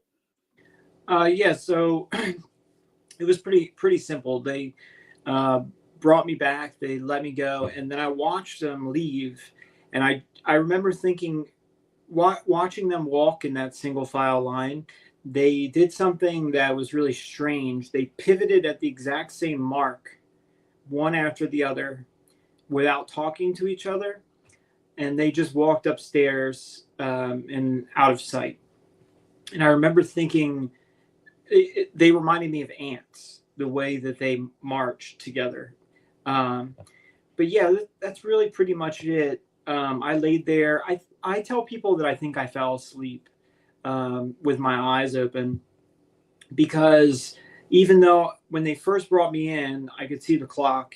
They laid me over on the side and I couldn't see it anymore. It was in a basement with windows. So I literally watched the entire room light up as the sun rose, and it took place. It felt like it took about 15 minutes. Like I was watching it on fast forward. I don't know if I fell asleep or what, but that was pretty strange. And then like out of nowhere, I just snapped out of it. The entire time I was like, I got to get out of here. I got to run. I don't know what's going on. So I immediately jumped up and ran across the room, grabbed a baseball bat. And I don't know why, but I just thought that they must still be in the house because I saw them walk upstairs. So I ran outside the basement door and the sun hit me. And the way I explain it to people, even though I watched the sun come up, I didn't believe it because it was like I was watching it on fast forward. So when I burst out the door and it hit me in the sun literally hit me in the face, I was like, the sun is up. Like, and it didn't make any sense to me. It didn't make any logical sense. So I ran around the back door and I noticed my mother's car was gone. And so I kind of just took the baseball bat and I went room for room, checking the house. When I stepped in the kitchen, I heard a bang above me on the second floor. So I jumped back outside. And when I looked up in the window, my dogs were locked in the second floor room. They're not allowed to be up there. They're not allowed up the stairs. And that door is padlocked shut. It's a long story, but it literally is padlocked shut. So when I saw the dogs in the window, I was like, that's impossible. I called my mother. My mother said she had just left. She said she literally just left. She had a doctor's appointment. So basically I went upstairs and I had to break my dogs out of that bedroom. It took me hours. I eventually went through the wall to get them out of that room. My mom came home. I told her about the dogs, and I was like, they were locked up in the room, and she was like, they couldn't have been. And I was like, yeah, and she was like, well, I'll call your stepdad. Maybe he came home in the middle of the night or something. And she was like, but I don't know why he would lock them in there. And so she called him, and he was a firefighter. So he had literally was on call. Like he can't just leave the firehouse. So he was like, no, I never came home, But anyway, the next day, my neighbor came out and talked to me. And that's when he told me that he kept saying, I saw everything. I saw everything. His story was that he woke up about 2:00, a little after 2:00, and he went out to his kitchen, which his whole kitchen overlooks our backyard. He said he saw flashing lights outside. And when he went to the kitchen window, he said he saw this craft hover over the house. It stopped and made a 90-degree turn and landed in the backyard. He said it was there for 20, almost 30 minutes. He said 25, 30 minutes. And he said then it flew away. He never said to me, I saw you get abducted by gray aliens. But he kept saying, I saw everything. I saw everything. We need to tell the authorities. We've got to contact the authority. We got to tell them what happened. And I was like, no, I don't, I'm terrified. And so I was like, no, please, I don't want to tell anybody. And he was like, we need to tell somebody. And then he said, if you go around, maybe somebody else saw it. He was like, so he started pointing, there's some houses in the distance. And he was like, you need to find more witnesses and we need to tell the authorities. We had a pretty long conversation. He said things like, he said, I was going to call the cops. He said, but I didn't think they believed me. He said something like, what did he say? He said, he said, I didn't know whether to grab my rifle and start shooting at them. He was scared. Like he was freaked out. But anyway, there was a landing spot back there. I showed my mother, and it was like an 8-foot wide circle where this thing had landed, where all the grass was gone. And then just outside of that circle, there were these 3 deep indentations, probably about 8 inches deep, maybe a foot long, 8 inches wide, 8 inches deep into the ground where this thing had sat. But yeah, that one's probably one of my longest ones. The next 4 months, I literally just locked myself in the bedroom. Like at night, I would flip my bed up against the door and barricade myself. It really, really traumatized me. It really freaked me out. I know it freaked my neighbor out. But then he's dead now. He eventually died. But yeah, it scared him. My mother, after a few weeks, she was like, you got to tell me what happened. And I finally told her, and she told me to go to the doctor because that thing that they injected in my eye, there was like it was like maybe 2 millimeters, maybe, 1 millimeter, 2 millimeter wide, round metal object just underneath the white of my eye right here. Wow. So my mom kind of made me go to the doctor. She kept pressuring me. She's like, you gotta tell him. She was like, you don't know what that thing is. You don't know what it could be doing to you. You need, So I eventually went to an eye doctor. He saw it. He had me take a magnet. So he looked at it under a microscope and he had me take a magnet up to it and go like this as he looked at it. And he was like, you have a small round metal object. He was like, just underneath the skin of your right eye. And he was like, he said, it's so close to the outside of the skin. He said, I wouldn't be surprised if one day it fell out on its own. He said, it could be months, it could be years. He's like, but it wouldn't surprise me if it fell out on its own because it's so shallow. He said, it almost looks like your body is trying to reject it. Mm-hmm. But yeah, there was there was too much evidence. My clothes, when they made me get naked, they sprayed something on my clothes, like a disinfectant. I don't know how to. I should have said this earlier, but they decontaminate you, and my clothes the next day just fell apart. They were completely bleached, and it was almost like paper towels, where the fibers are almost like rotten, where they just fall apart so easy. So that the entire outfit I had was completely ruined. Yeah, I mean, that's pretty much everything with that encounter. Dude, that is so, and I appreciate you being so detailed, because I think you've answered a lot of questions by being so detailed with the story, and it resonates. And that's what I know it'll do is for someone else who has had the similar experience, it'll resonate for them. Some of the things you said even resonated with me, as far as like the being asleep with your eyes open and kind of not sure where you were or what that was. I told a story recently where I was watching television, and I was in bed, and I kept like going from this sleep state to being awake, and you couldn't tell what side you were on.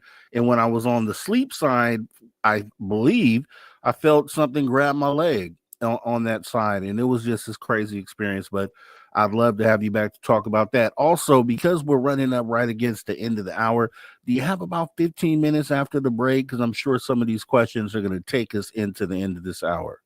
Oh yeah, of course. Yeah. Okay, that'd be awesome. Appreciate that.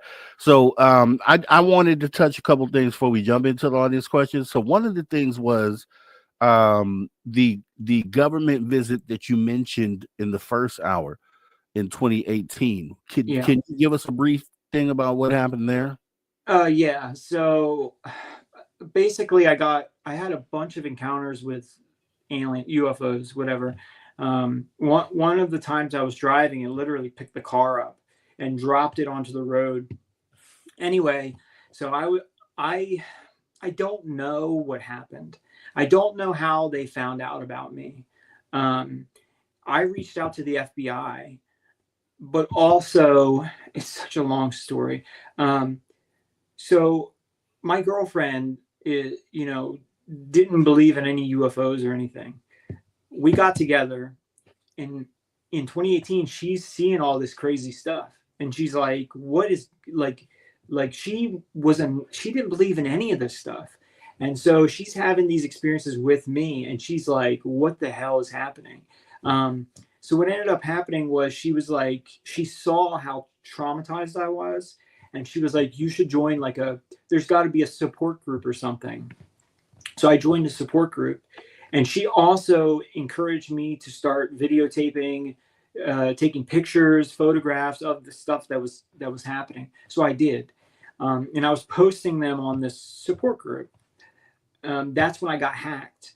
Not only did I get hacked, but the support group got hacked, and so did multiple people in the group. The pictures that I had and the photographs were deleted from my phone. I literally watched as my phone got hacked. I ripped the battery out, and when I put it back in, about 150 or so photos and videos were deleted. So at that point, I was like, I've got to like reach out to the FBI or something. Like, this is beyond me. Like, I don't know what to do. So I reached out to them, and it was like a day later. That night, about almost 1 o'clock at night, I hear a sound. Like the bedroom, there's a door right at the foot of the bed. It goes right outside. So I hear somebody walk up, and what happened was they put a camera in the door about a foot. They slid a camera in, and it bent up 90 degrees and rotated 90 degrees, and it pointed straight at my face. And the moment, so I'm fully awake. I heard all this. Like, I didn't know what to do. I was thinking about grabbing a gun, but I was like, maybe it's an animal, like I'm trying to calm myself down, but they walked up the stairs, they opened the glass door, they slipped this camera in the doorway into the bedroom. and they looked around the bedroom. When they realized I was awake, they ran off. So I woke my girlfriend up, and I was like, somebody just stuck a camera in the door. And she was like, what are you talking about? She was like, you probably just fell asleep, whatever. And I was like, there are men outside.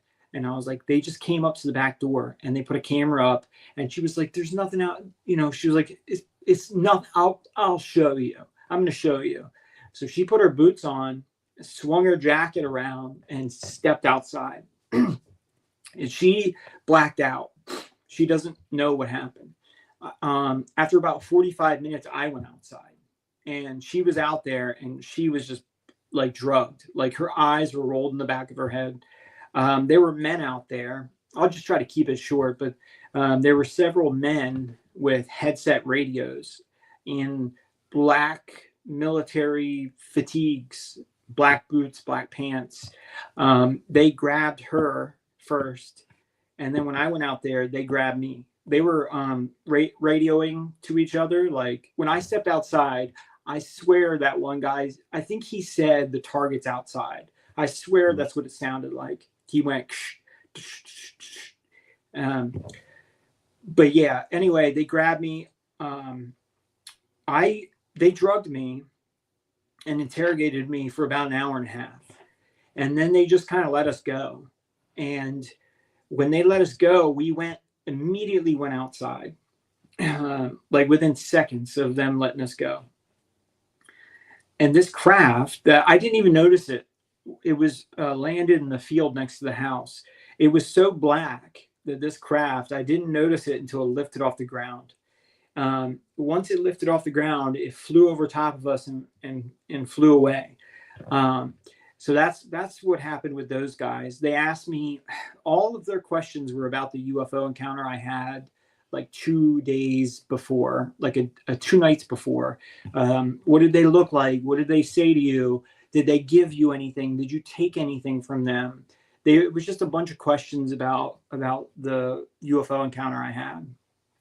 But these were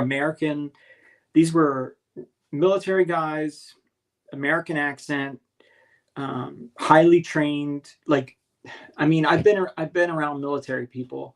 I would say like operators, like I think that's just the best. These guys were cool, calm, violent, kind of. It was clear they wanted me to be afraid. Like they wanted me to fear them. Like they were they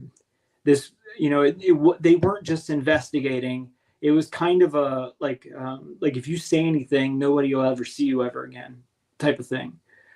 They searched the bedroom. They ripped up our bed. They took the bedspread off and the pillowcases off the pillowcases or off the pillows. They got mud everywhere in the house, their boots, because it had snowed and then it melted. So when they came inside, they got mud all over the carpet. But yeah, it was clear that they were there to investigate the encounter I had a few days before. So. Okay. That is very interesting. I want to make sure that we got that in with the story as well. Also, had a question on why did you think these or did it appear to you in hindsight, looking back, that these encounters were escalating as far as what they were doing? The military people or with the ET? Yeah, with the ET. No. In 2018, I had more contact in 2018 than I've ever probably had in the 15 years prior. That 1 month in February of 2018, I was having some kind of crazy encounter like every day or every other day for a month. Like I said, my girlfriend went from there's no such thing as UFOs, there's no such thing as aliens. She went from that to like I don't know what's happening. Like what is happening? It's like we had multiple encounters together. She just never, for me, it was normal, but it wasn't so often. Like the first night, it was 3 lights that flew over, and I was like, I probably won't have another encounter for 6 months, 10, but it just kept happening. So there was a clear escalation at the time. And then it kind of petered out, and then it became kind of more periodic again. But yeah, I would say maybe even that whole year, I had like an increase of encounters, maybe that whole year. And then maybe 2020, it kind of went back to normal, whereas like maybe once a year, something strange would happen. And I know you said it hadn't happened in a while. Are you, in usually with recurring events like this, it's bound to happen again, but it could not ever happen again as well. Are Right. you looking forward to the next encounter, or are you more afraid of having that next encounter? Which side would you lean towards? I guess I don't, neither. I mean, you have to understand, I consider myself very lucky because of the things I'm even with the government, when they threaten me, like I feel really lucky because most people never get to see that side of reality. Most people don't even know the government's doing stuff like that. Like, I'll give you an example. They have published, so there are these things called snatch and grab teams, right? They literally have published about it. They have guys that have worked on those teams on podcasts saying, yeah, I was in a snatch and grab team back in 2006, and we captured this guy and that guy and this guy. And even with the people, the program, they're admitting it on television. There are people out there that I tell them, yeah, these guys came and they grabbed me and they questioned me, and they go, why would the government ever do that? Like, I do feel kind of lucky to have seen what I've seen, but it's one of those things where it's like, while it's happening, it really sucks. But then years later, you go, at least I got to see something. I got to see this thing, or I got to, I learned something. So it's kind of like a trial by fire, where you get to learn something really interesting, but you have to suffer in order to learn. Yeah. So it's a catch-22. I don't feel good about it, but I don't feel necessarily bad about it either. Yeah. Well, that's a great answer. That's actually a great, and that's what we should do. We should definitely set up another show where we go into the government part of this and your experiences there, because that's very interesting, and I'm sure there's a lot to it, a lot more than you're able to say tonight. So let's do that. And then also before the break here, so there was one thing. So you talked about described the shape of the craft as being egg-shaped. Now, obviously, we had this egg-shaped craft recently come out with Jake Barber. Did that hit you any kind of way when you saw that? Was that like a wow? See, that's what I'm talking about. Or how did you feel about that? Or did you feel anything? So in 2018, one of those days, I saw a real egg-shaped craft, like a straight up. You take an egg and enlarge it. And it's the only egg-shaped craft I've ever seen my entire life. It was hovering about 100 yards away, and it shined a light out the end. So with Jake Barber, and he came out and said egg-shaped craft, my first thought was that one. If you stood back and you saw it, you would say cigar probably, because it just looked, or Tic Tac, But when you come up on it, it's curved in every direction like a football or an egg. But it would be like symmetric. If you took an egg, right, and you made it perfectly symmetrical on each side, like a pill, like a Tylenol, and then you kind of stretched it out in the middle. That encounter in 2009, I wouldn't have thought of that one. But I did immediately, when he said that, I immediately thought of that craft I saw in 2018. But it was, yeah. We're gonna stop right there, because we actually have 10 seconds before we get into the break. And Justin has agreed to come back after the break, guys. So don't go anywhere. We're gonna get the questions answered. Awesome show tonight right here on Spaced Out Radio, the After Hours Radio Show. You guys don't go anywhere. We'll be right back after the break. Conversations that move the needle. Conversations that move the You're needle. listening to After Hours with Mr. Rob G on the only place where you can own the night. Spaced Out Radio. Spaced Out Radio. You've tuned your dial to the right frequency.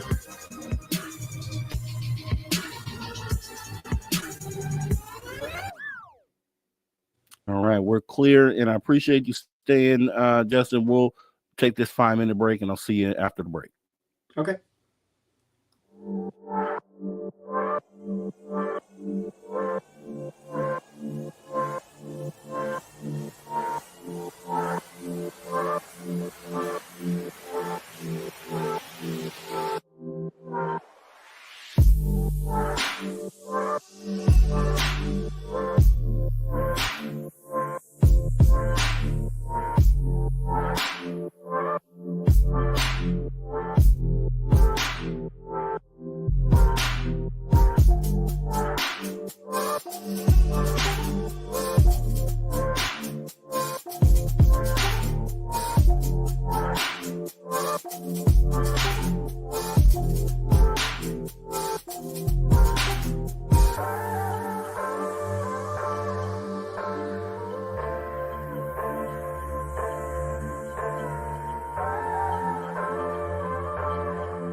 Welcome back to After Hour number 3 right here in the After Hour radio show, Spaced Out Radio.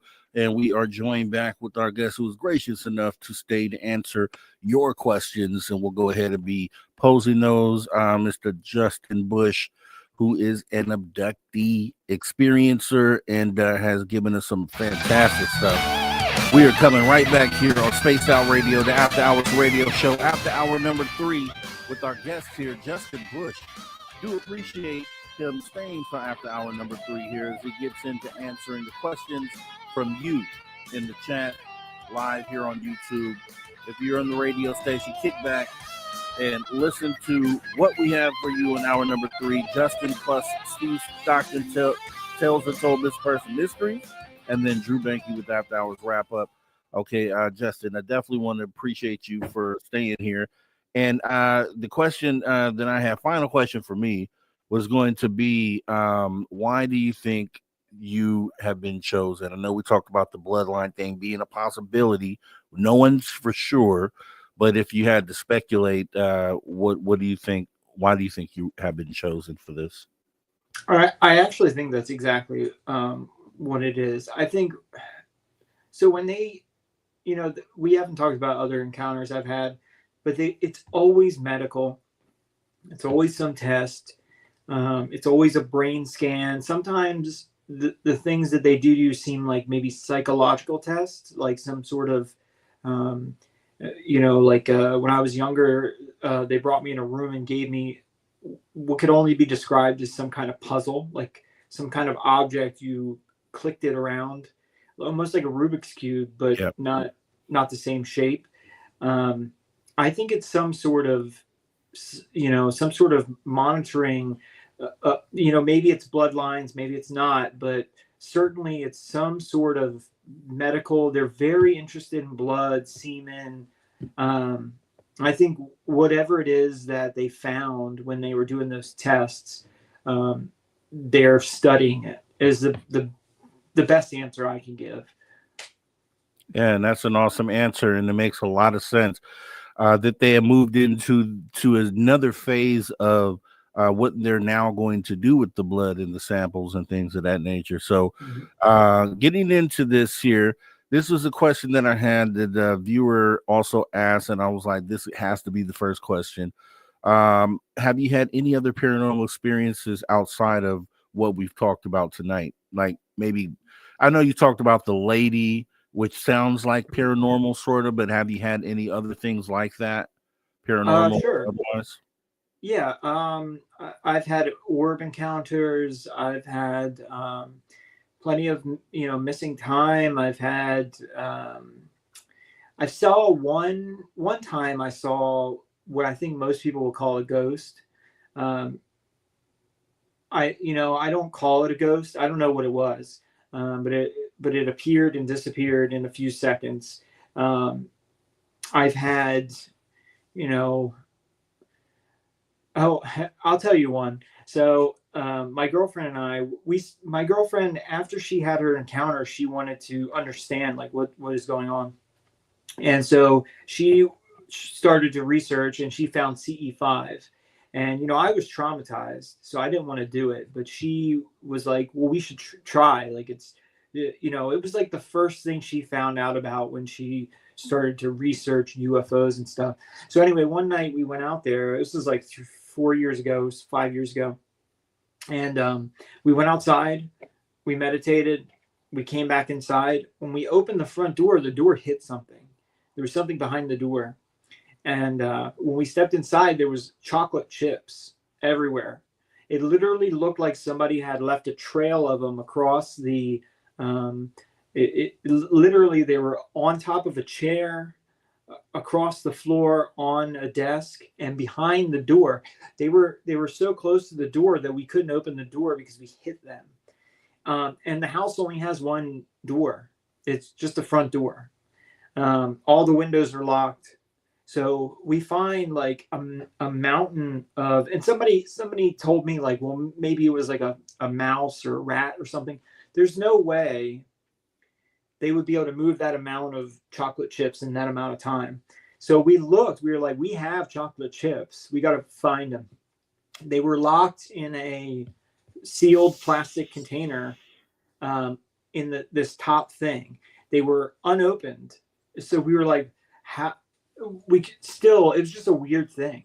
Like it was literally like somebody just did it to mess with us. It was very strange. But yeah, we've had some stuff like that happen. Okay, let me ask you here. There's quite a few questions. I'm trying to get through these as quick as possible. We have MJ who asks, why do they choose you and keep coming back for more? You sort of answered that. Did you have any more to add to that? No, I mean, I think they're monitoring people. They did some implants, they did some scans. That's my best guess. All right.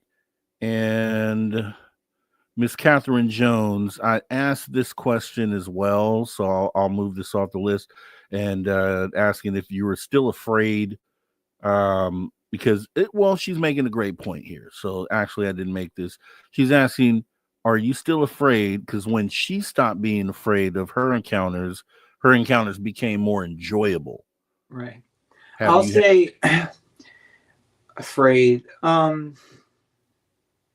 My last encounter wasn't that bad. It was not my last encounter. The encounter before that, it was in September 25th of 2023. It wasn't that bad. It was, I wouldn't say enjoyable, but it was educational.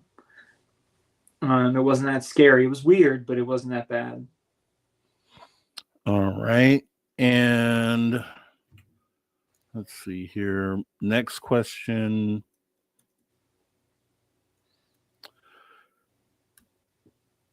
Justin, actually, trying to bring this up. Looks like my mouse has decided to die on me right in the middle of the show. So let me try to get to this other question here.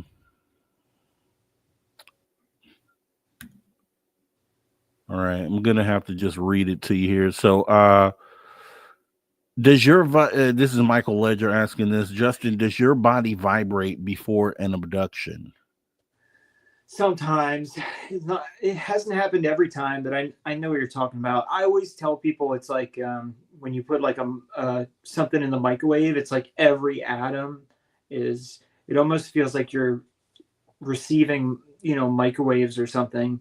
It's happened several times. It happened a few times before I blacked out.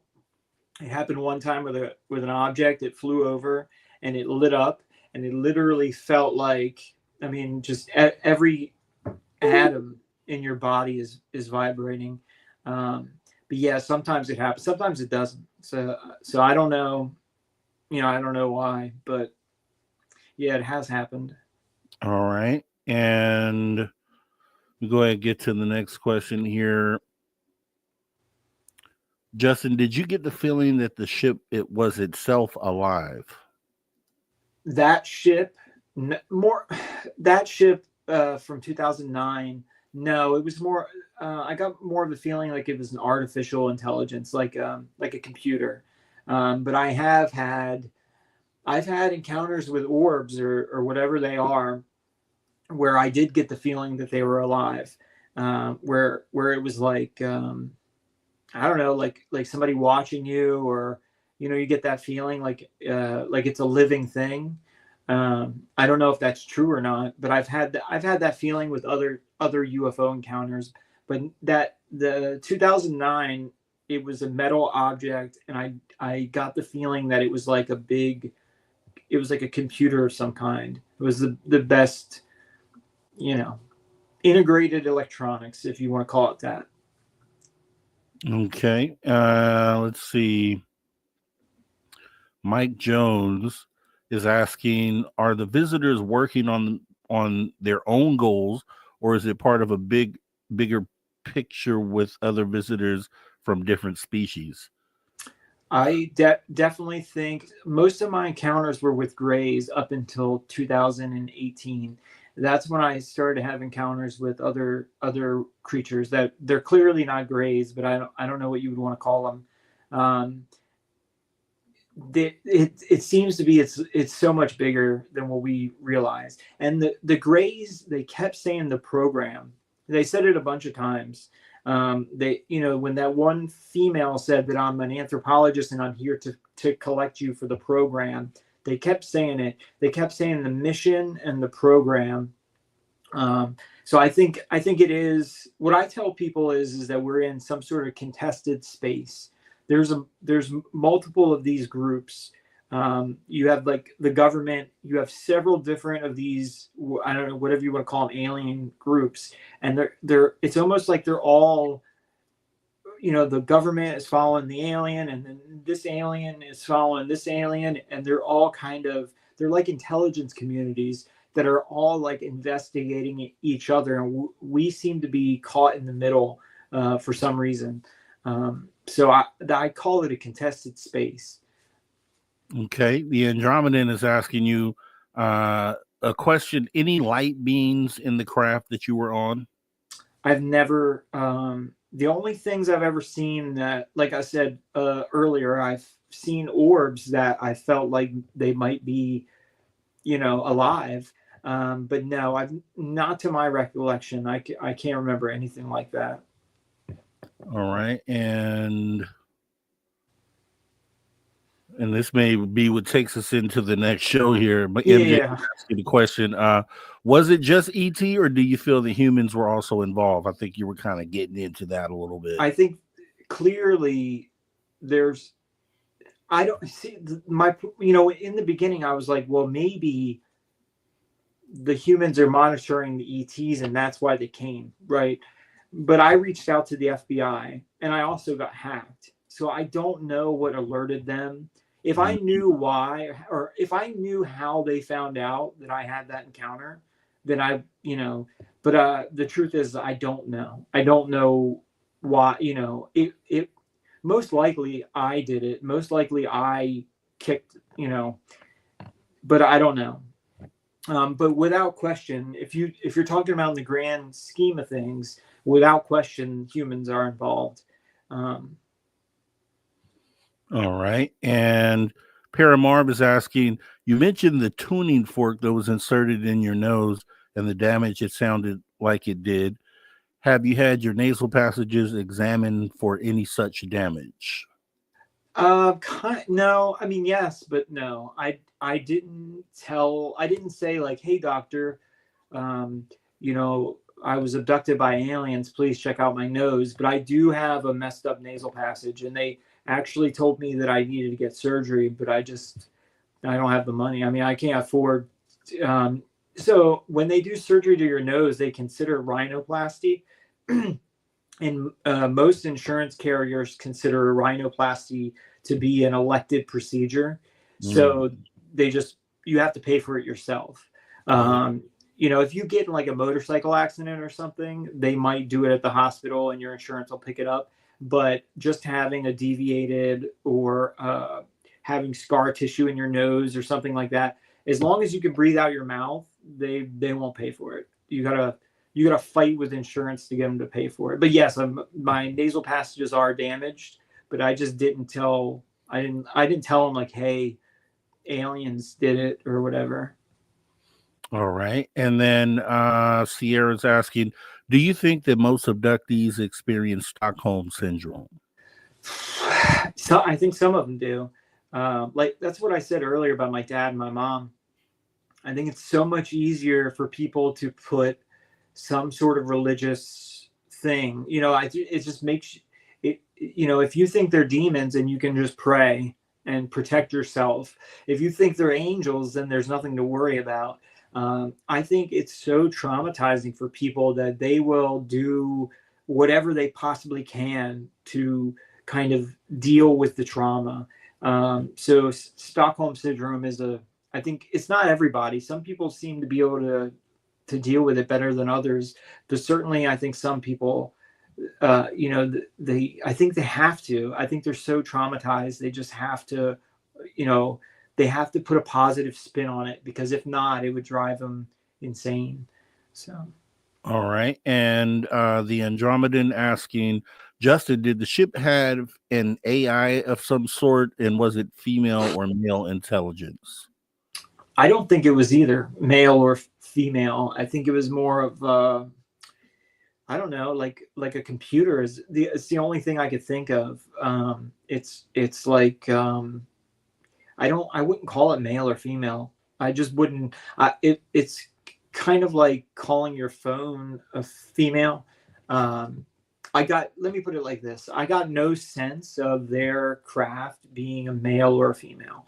I did get a sense that it's almost like your computer, where it was able to collect information and do calculations and produce results by itself. Like, it didn't need any input. It could do it on its own. But I wouldn't call it. You might call it AI, but I wouldn't call it male or female. Okay. And maybe it is. I just don't. I never got that feeling. All right. And Deb from Sacramento is asking, did your girlfriend stick with you, or was she scared away by what was going on? Yeah, she's still around. Yeah, no, we had a really hard time. Like, it took 3 years before she finally, I remember the night it happened. So we were in bed, and I saw a light outside the window. We were in the second floor, and she was asleep. And anyway, I woke her up, and she was like, it's probably nothing, and whatever. She went back to sleep, and then I blacked out. And when I came to, there was a craft hovering outside the window, like just a few feet, like maybe 6 feet away from her. There was a disc hovering right there. I woke her up, and she saw it, and she went, oh my God, what the F is that? Yeah, and this thing rotated 90 degrees, paused, and then shot off thousands of miles an hour in a fraction of a second. The window was wide open. She was feet away from it. That night, we stayed up to talk after it flew away. And she said something like, she was like, this is real, isn't it? She was like, this is really happening. And that was like the night that she went from like a complete skeptic. Like, every time something happened to me, I tell her, I'd be like, something just happened. And she'd be like, oh, it's probably nothing. It's, maybe you fell asleep and you were dreaming, and, whatever. It literally, she had multiple encounters. And it was that night that she went, oh my God, this is real. This is really happening. And our relationship completely changed after that. Since then, we've had several encounters together. We had one 2 years ago in September. We've had multiple. We had a triangle fly right over top of us, do a 180-degree turn and fly off. She basically accepted that this was happening, and now I would say she's more interested in it than I am. Like, she finds it very interesting. I'm the traumatized one. For her, she's not traumatized. She's like, this is really crazy, but she's very interested in it. Yeah, but she did a complete 180 from UFOs are not real to, oh my God, I can't believe UFOs are real. Like, she just complete 180. It's kind of sounds like my girl. Deb from SAC, who just asked you this question, she says you should marry her because that sounds like love. And I would like to know, do you guys have any kids? No. No, she, I really don't like talking about her too much, but she got a divorce, so she doesn't believe in marriage anymore. Mhm. but she rest assured, she did tell me that we would stay together forever. So Yeah. that's good. Hey, that's enough She right just, there. Marriage yeah, is I've never been married, and she kind of has a bad taste from her divorce, so she just doesn't believe in marriage anymore. She thinks she's like, why can't we just be together forever? Why do we have to, you know? I'm So with that. I'm with that. I understand that totally. yeah. Now let me ask you this: the day that you guys have kids, if you do, uh, based on your experience and what you went through as a child yourself, and Mhm. the interaction you had with your own parents, and the connection you had with your parents about this subject, would you be open to talking to your kids about this? If Oh it yeah. seemed like they were like engaging with the phenomena? Oh, listen, I would do the exact opposite of what my parents did. I mean, I would tell them, look, we might not know what that is, but it's, like, number one, I would tell them what I saw. I wouldn't make them wait 20 years and then be like, oh yeah, one time, and then one time when I was with your mother, this happened, and I wouldn't make them wait till because it makes you feel like you're crazy. When you're six, Mhm. 7, when I'm 11 years old, I'm out walking, and then this happens to me. It makes you feel like you're a lunatic because nobody believes in this crazy thing. Um, so yeah, I would do the exact opposite. I would tell them everything that happened to me. I would try to get them to calm down, not to be so afraid, because that one person was right. When you calm yourself, even like I was trying to tell you about 2009. Like once I calmed down and wasn't violent, it was, as she says, a more pleasant experience. It Yeah. was better. Was it still scary? Yeah, but it was still better than fighting. Like you're getting abducted and you're fighting and you're getting threatened um, but yeah, I would do the exact opposite. I tell them everything. I would try to calm them. I would try to help them to deal with it. Um, I would do the exact opposite. Yeah, you don't. No, that's awesome. I just want to make sure that I got you the answer for that. So we have about 3 Yeah, minutes left, and I want to yeah. make sure that you get to tell everybody where your book is. But before we do that, I Oh, just wanted to add to this that based just like you said, if you don't have that validation or you don't have the person to talk to as a kid, you can go all those years not knowing and thinking, "Are you crazy?" And that's why I talk to parents out there that may not understand that this is a reality, because they would be the ones to brush the kids off when they're coming in to tell a story about something under their bed, or like you said, something that came out of your closet. Those just sound like spooky stories to parents that don't believe. What would it hurt to go and just check? Just go and see. oh yeah. Go and see. Well, you remember when I told you that one night I was there? So when my dad chased that woman right down the hallway and burst into the room. So what he saw and what I saw were two different things. What I saw was what most people call a shadow person. It opened up the door of my room and came up, and literally I heard banging and I didn't know what it was in the living room. And so the shadow person bolted out the door. Then I see my dad run around the corner and boom, knock the door, flips the lights on. He's looking everywhere.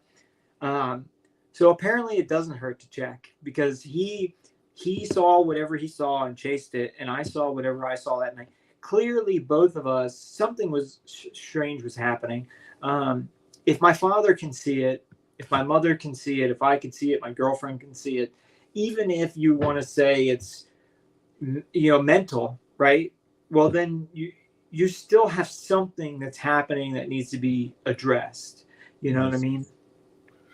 Tell everybody where they can find your book, the name of your book, and where they can find it. We have Oh about yeah, sure. It's called Violence Will Not Be Tolerated, and it's on Amazon. You can just look up my name, Justin Bush, or type in Violence Will Not Be Tolerated, and you'll find it. All right, Justin, we have to set this back up again. I'll be reaching out to you like tomorrow. Let's set a date and Okay. and get into some more of this. So awesome. Thank you for spending this extra time with us too, Justin. Yeah, Have a anytime. great rest of your night. It was Yeah, awesome. you too. Take care. Thank you. All right, guys, that was Justin giving us an extra 30 minutes to answer your questions. How awesome is that? Fantastic tale tonight as well. It's when a person, and we talked about this, right? If you have experiences, don't hold them in. Like I said, I have my show, and a lot of people were coming up saying this is my first time talking about this. Don't let it be. Don't let it be something that you take to your grave. Just like Justin said, he wanted to make sure this is something that he got out there and told. And I think everyone should follow that lead. Justin, thanks for coming on in. That was so awesome.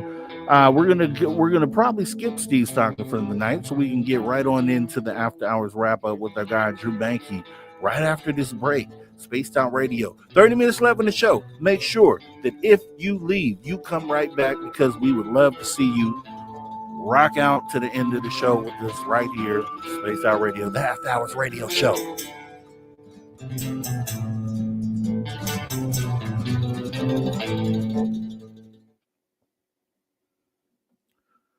All right, we are clear. And we might as well bring up our guy, Drew Banky, to the stage. We're still going to play your music after the break. I just want to make sure that we could, anything you want to talk about during the break, we can do that, sir. No, I can't talk until my music plays, man. That's how it flows. All right, that's true. No, you're right, man. No, I'm just no. How's it going? It's interesting guest. There's a lot of similarities. Talked about some Egypt, talked about some grays, talked about some shadow people. So, that's what I say. It's going to be similar experiences. It's going to be an awesome wrap up, man. So I heard maybe or maybe not you heard back from Joe Rogan or something. I don't know. You want to talk about that? Waiting on Joe. No, I'm still waiting on Joe. Does the audience know though what happened? After about 2 years, I got connected through the Sean Kelly, the Digital Social Hour, with Sean Kelly group chat, like for past guests and stuff that's been on there. Got to talking about anyone has connection to Joe Rogan. A few people did. I ended up finally getting a legit email address for a booking agent, and I sent a proposal to the booking agent, and Joe's looking at it and waiting to hear back from him. So, but I mentioned in there I was a veteran. Mentioned there about psychedelics, UFOs, consciousness, and and some other stuff. And so, and the Sundance and things like that. So, yeah, it'd be interesting to. I don't see how he couldn't accept the offer, but yeah, just waiting to hear back from them. So the past like 4 or 5 days have been just a lot of waiting and nervousness, and a lot of checking my phone. So well, we're going to put the energy out there, man, and we'd love to see that happen, to get Drew Banky on the big stage, because you have, lest people forget, you have a very important message to deliver, man. Right? It's not just about the wrap up, man. You yourself have your own great message that needs to be out there, and maybe we'll take a day off where we just bring you back as a guest, right? Where instead of we'll bring Tim in to do the after hours wrap up, and then we'll bring you in as the guest. Yeah, I've been sitting here with this, just listening to the guests and just holding this and thinking back to that moment. And I'm going to tell this story on Joe. If I get on there, I'm going to tell this story on Joe, and I might take this to Austin if I get on Rogan and tell that whole story. Are they going to let you on a plane with that? No, I'll probably drive, because this time I've been trying to get on Rogan for about 3 years now. The past year I've been really serious about it, but about past 3 years. But when I first started, and especially these past couple ones where I went solo to go do a podcast, I told Ella, I was like, when I get on Rogan, you got to go with me. Like, you got to be in the green room. Like, we're fly your mom out. She can be with the kids in the hotel or whatever, but you got to go down and experience this with me. Because I wouldn't be here without, there's plenty of times when I need her support, both mentally, physically, spiritually, all of it, and vice versa. But definitely, if I do if and when I do go to Austin, we're probably driving down. Yeah, that's gonna be an awesome day, man. As long as we've talked about that. You've expressed, the need to get the message there, and I totally agree. And then we're watching you take these steps. It is getting to a higher and higher level to where more and more people are getting that message, and that's gonna be the one that we celebrate, man. That Yeah. is definitely gonna be the one we celebrate. Yeah, I got a social media manager now. So yeah, so there's just lots of things moving, just lots of things moving. I might be going to LA in a couple days to do some filming for Human Garage podcast. They want to do a couple interviews with me. They're filming in LA and they want me to come out. So yeah, just a lot of things. Captain said also go on Danny Jones as well. I don't know if you thought about that. I don't know Danny Jones, but I'm down, whatever it is. Yeah.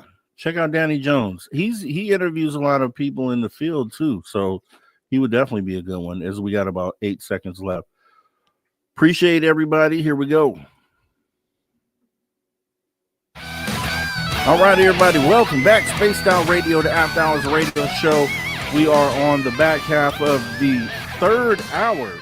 Just got finished wrapping up with our guest, Justin Bush. Awesome conversation for hours 1, 2, and then 2.5. If you missed any of the conversation or any of the experiences told, definitely hop in the archive, youtube.com/the Spaced Out Radio, as we go ahead and get ready to jump into the After Hours wrap up with none other than Drew Benke. And I have to say, because we went over, unfortunately, we won't be doing Steve Stockton tonight. And I know, just time constraints won't allow us to do it, but we will be doing After Hours wrap up. And here we go. You're an irredeemable monster! Come here, I'm gonna eat you! Get in my belly! Kick him in the nard! He doesn't have knives! Go it! Wolfman's got knives! You're a monster!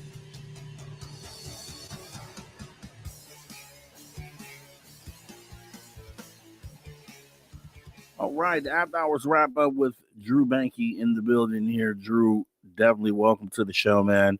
Awesome interview today, and what did you think about it? It's some crazy experiences, to remember all those things. There's little flashes that I can remember of being on a show a few different times. One in particular, I was in this room with three beings. I remember certain aspects of the room and details of the room, but listen to was it Justin, right? Yes. Justin? Okay, listen to Justin tonight. There's just his detail of remembering things was just, I was kind of jealous of his recall of a lot of things, because so many things happen. I know so many things that happened to me and I don't remember them like that. I guess I remember what I need to, but to remember it like that, that's some special experiences for sure. The similarities to a lot of things, especially a lot of things I've been talking about, a lot of the viral videos that's been going out recently is talking about Grays, that I put, that content that I've been involved with. So hearing Grays come up again, hearing Shadow People come up again, which is another video that's getting pretty popular right now. That's come out, part of an interview that I did with this Digital Social Hour. Yeah, so just all these, and the Egypt, of course, mention Egypt, right in the beginning of the show, within the first 15 minutes, caught my attention. I'm like, okay, like there's so many similar, like Egypt is mentioned so many times, like in this whole package, of Contact. And to add him talking about the Shadow People recently, Chris Bledsoe, he come out and was talking about his experience and with shadow people. So yeah, there's yeah, if things keep, if something keeps becoming consistent, I mean, at a certain time we got to consider it. It could be fact, you know. Let's not put a fact stamp on it, but I mean, if so many people are talking about the same thing and really giving this, describing the experience in the same way, like how many times does it have to be told that before we like open our eyes and be like, okay, there might be some valid actual truth to this. You know, it might not be perception, it might be actual truth of what's happening.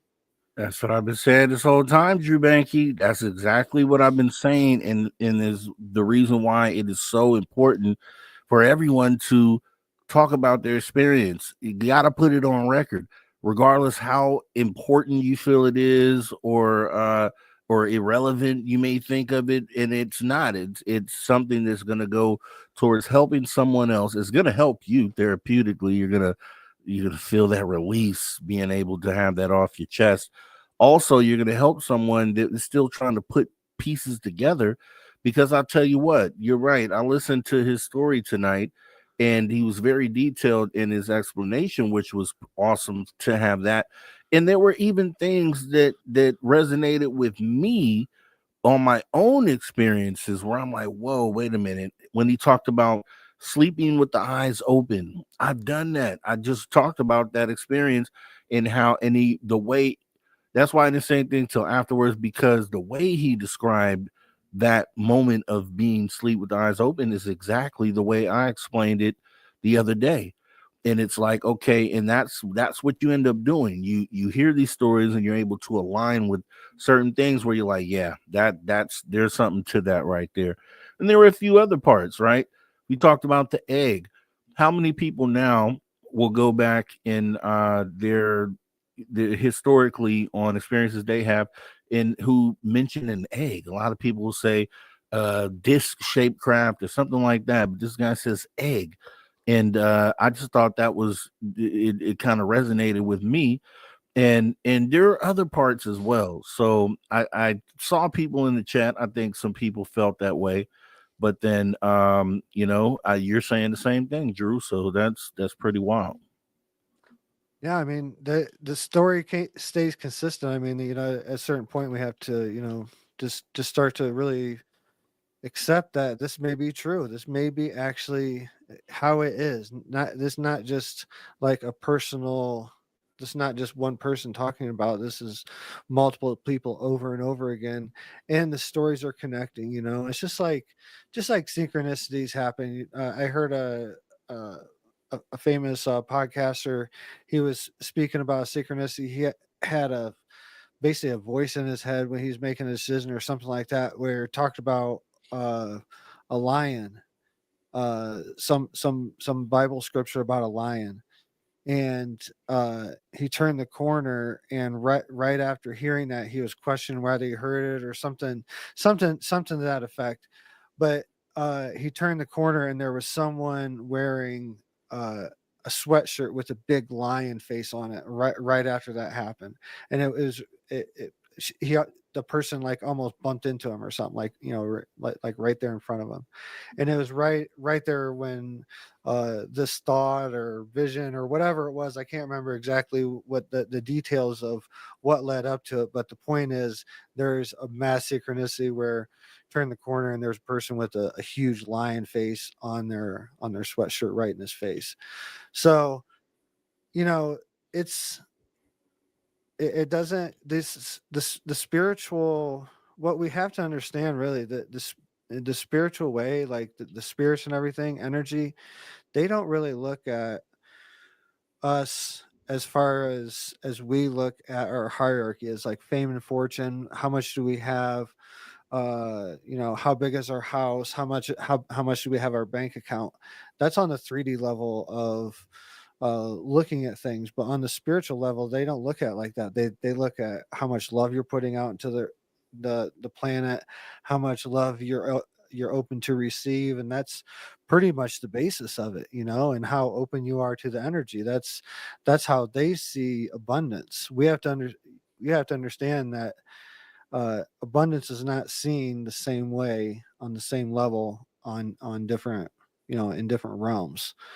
And when you're talking like about this guest tonight, they're basically looking at the openness of that being. I think it has to do with genetics, but I don't think that's really the basis of it. I think that was kind of his answer too, in a roundabout way, that it could do some part of it, but it doesn't think that because it's on a different level. There's we're talking about two different levels of existence: a 3D physical level, and the the spiritual level, or I think that the spiritual level and ET level, I think it's all one and the same.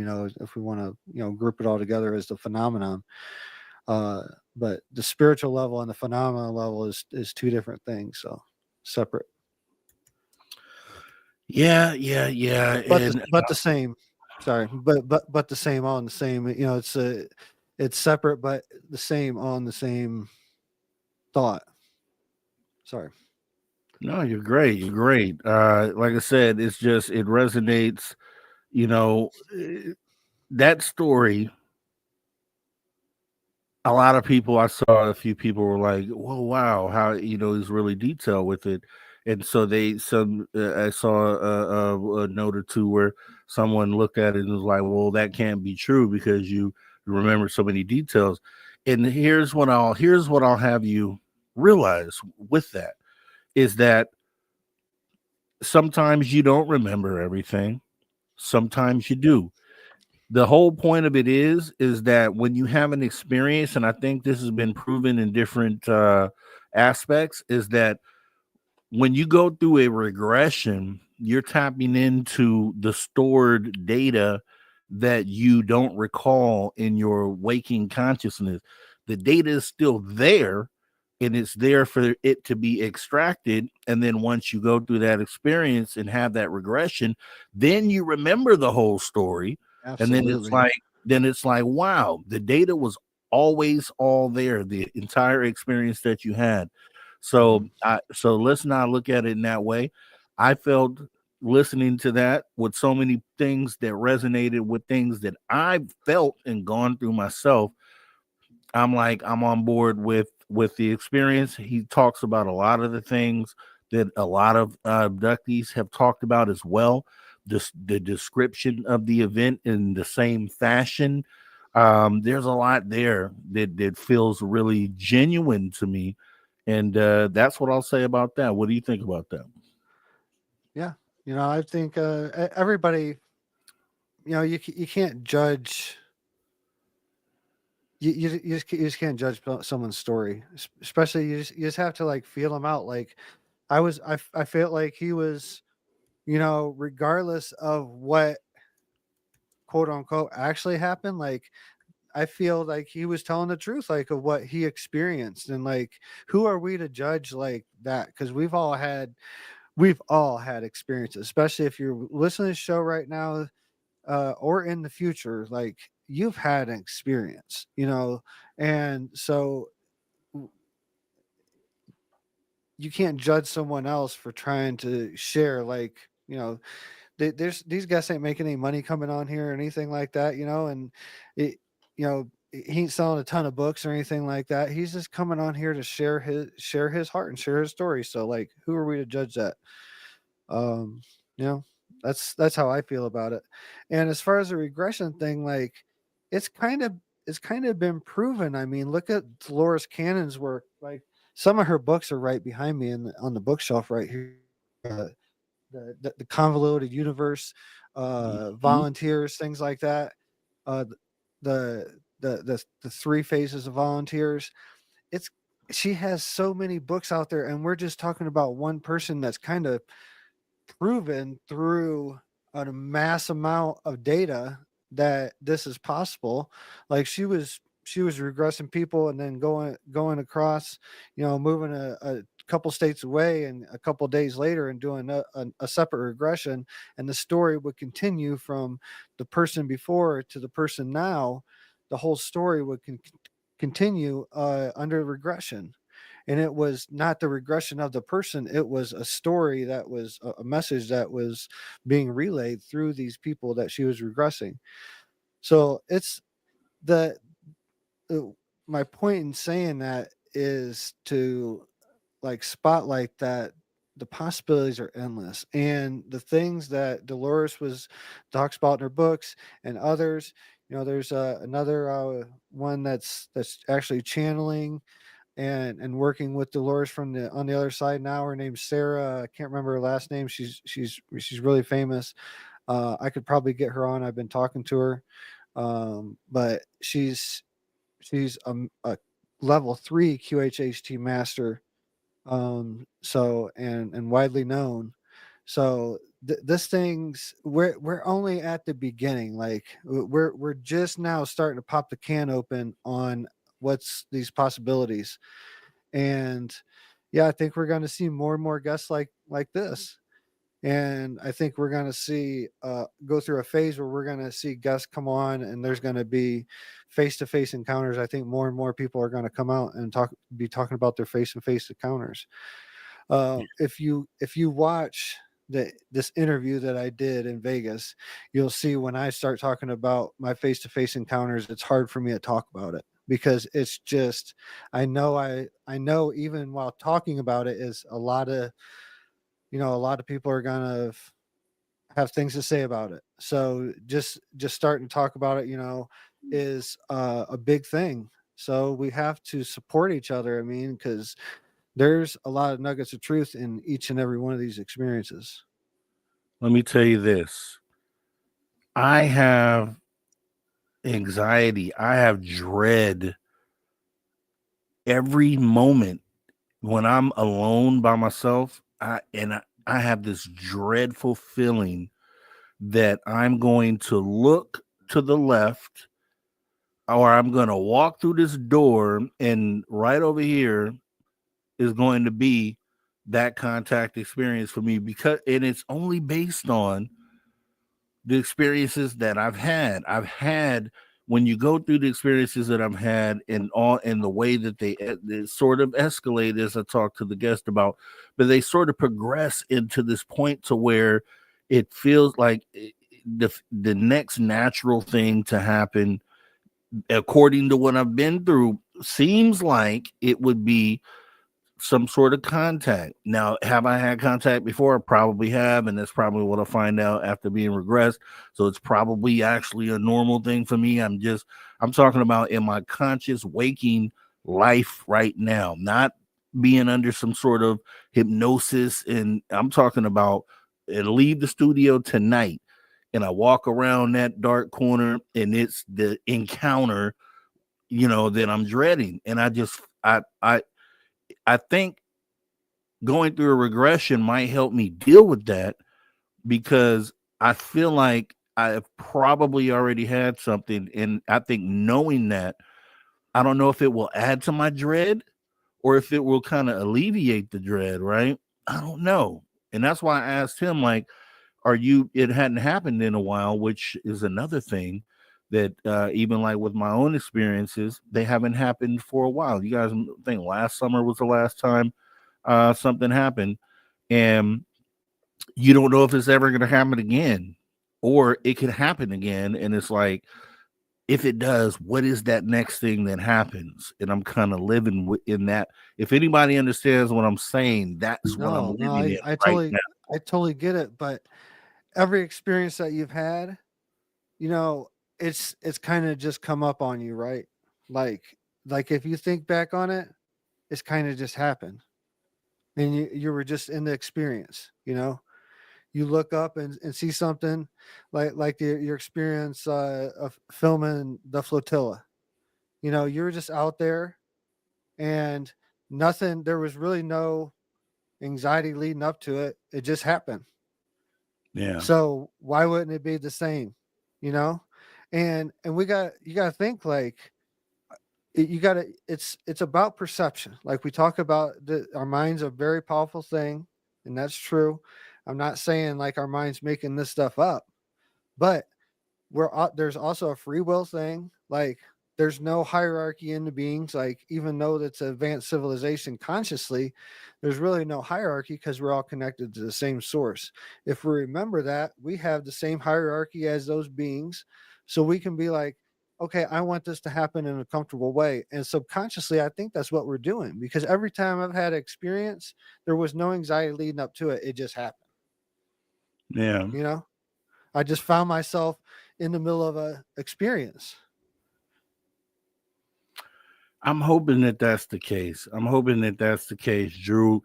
I really am. I really am, because if it isn't, you know, I'll be right here to tell you and hopefully bring some receipts, because I have receipts for everything else. Or maybe you won't be here. Or maybe I won't, right? Because we know, well, we don't know, but we figure that the only people, what they say, only dead men can't tell tales, right? So the only people that got brought back are the ones that can talk about it. So maybe there's some that haven't, and maybe that be me, and I hope not. But you know, if I get the pleasure to come back, you know, I will definitely be reporting on that and telling exactly all the details. We have Steve Stockton has a whole segment that is normally on the show about missing people. So I'm just saying, it's a numbers game. If we look at numbers, like there's a lot of people missing, and there's only a few people coming out talking about being abducted. So that's true. I don't know, man. Have Steve Stockton, yeah, it'd be. Hey, tie yourself down, tie yourself to the bedpost tonight. That's my advice. They did that on this show called Resident Alien, and that's one. And I'm going to promote that show for a moment, because the people who created the show and work on the show are actual experiencers themselves. So you see a lot of those nuggets in the show. If you've never watched it, it's on Sci-Fi. I think they moved over to the USA channel now. Either way, just type in Resident Alien. They have 3 full seasons. You should watch it if you haven't. But you'll catch a lot of the fine details from experiences, like a lot of the things that you hear from, you know, heart-wrenching experiences. They put a little comedy on it, but they're true to the details of the experience, which I think is really awesome.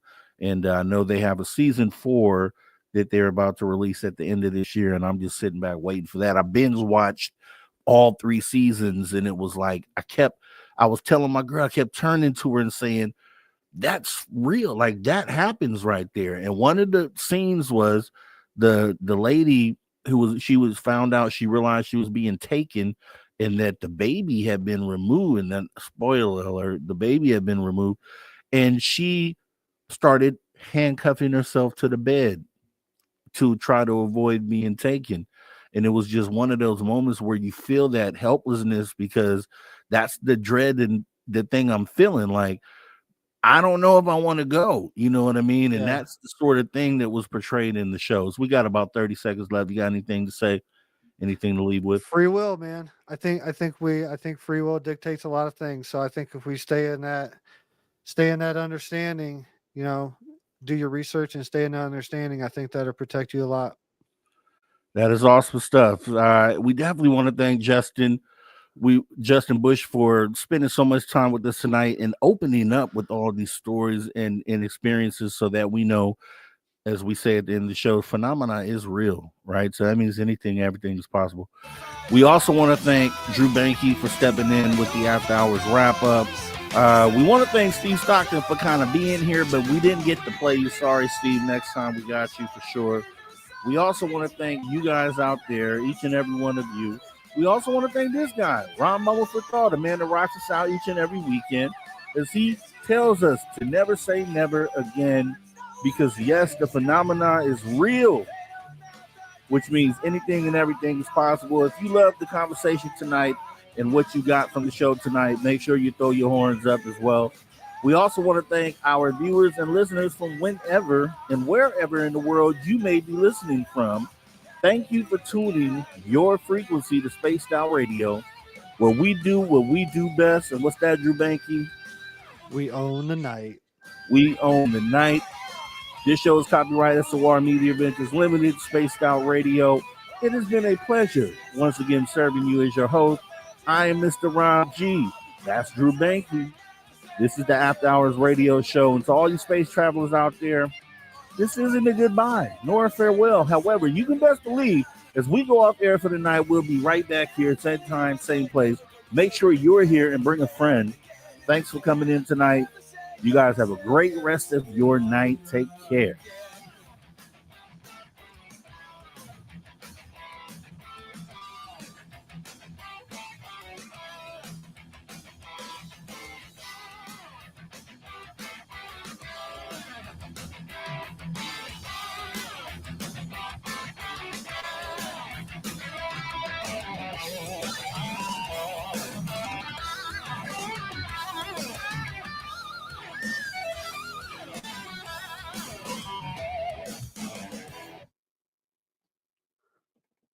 We are clear. Great show, great show, great show.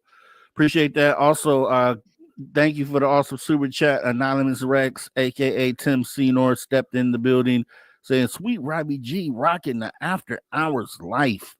Do appreciate you coming through, man. It's been a long time, man. Reach out. Miss you, buddy.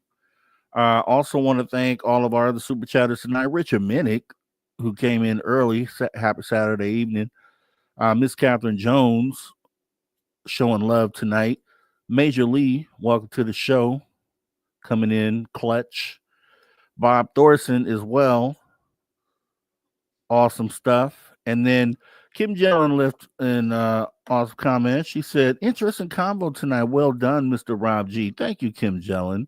That is always awesome to hear as we pump these shows out and try to do things, have conversations to move the needle. We'll continue to do that as always right here on Spaced Out Radio, the After Hours Radio Show.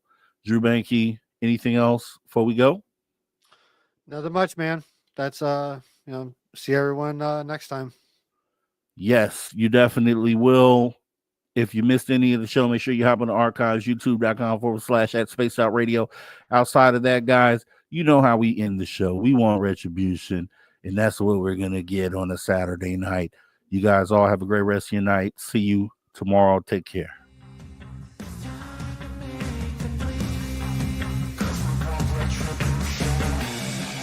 Cause we want retribution. Oh yeah, we want retribution. Oh yeah, we want retribution.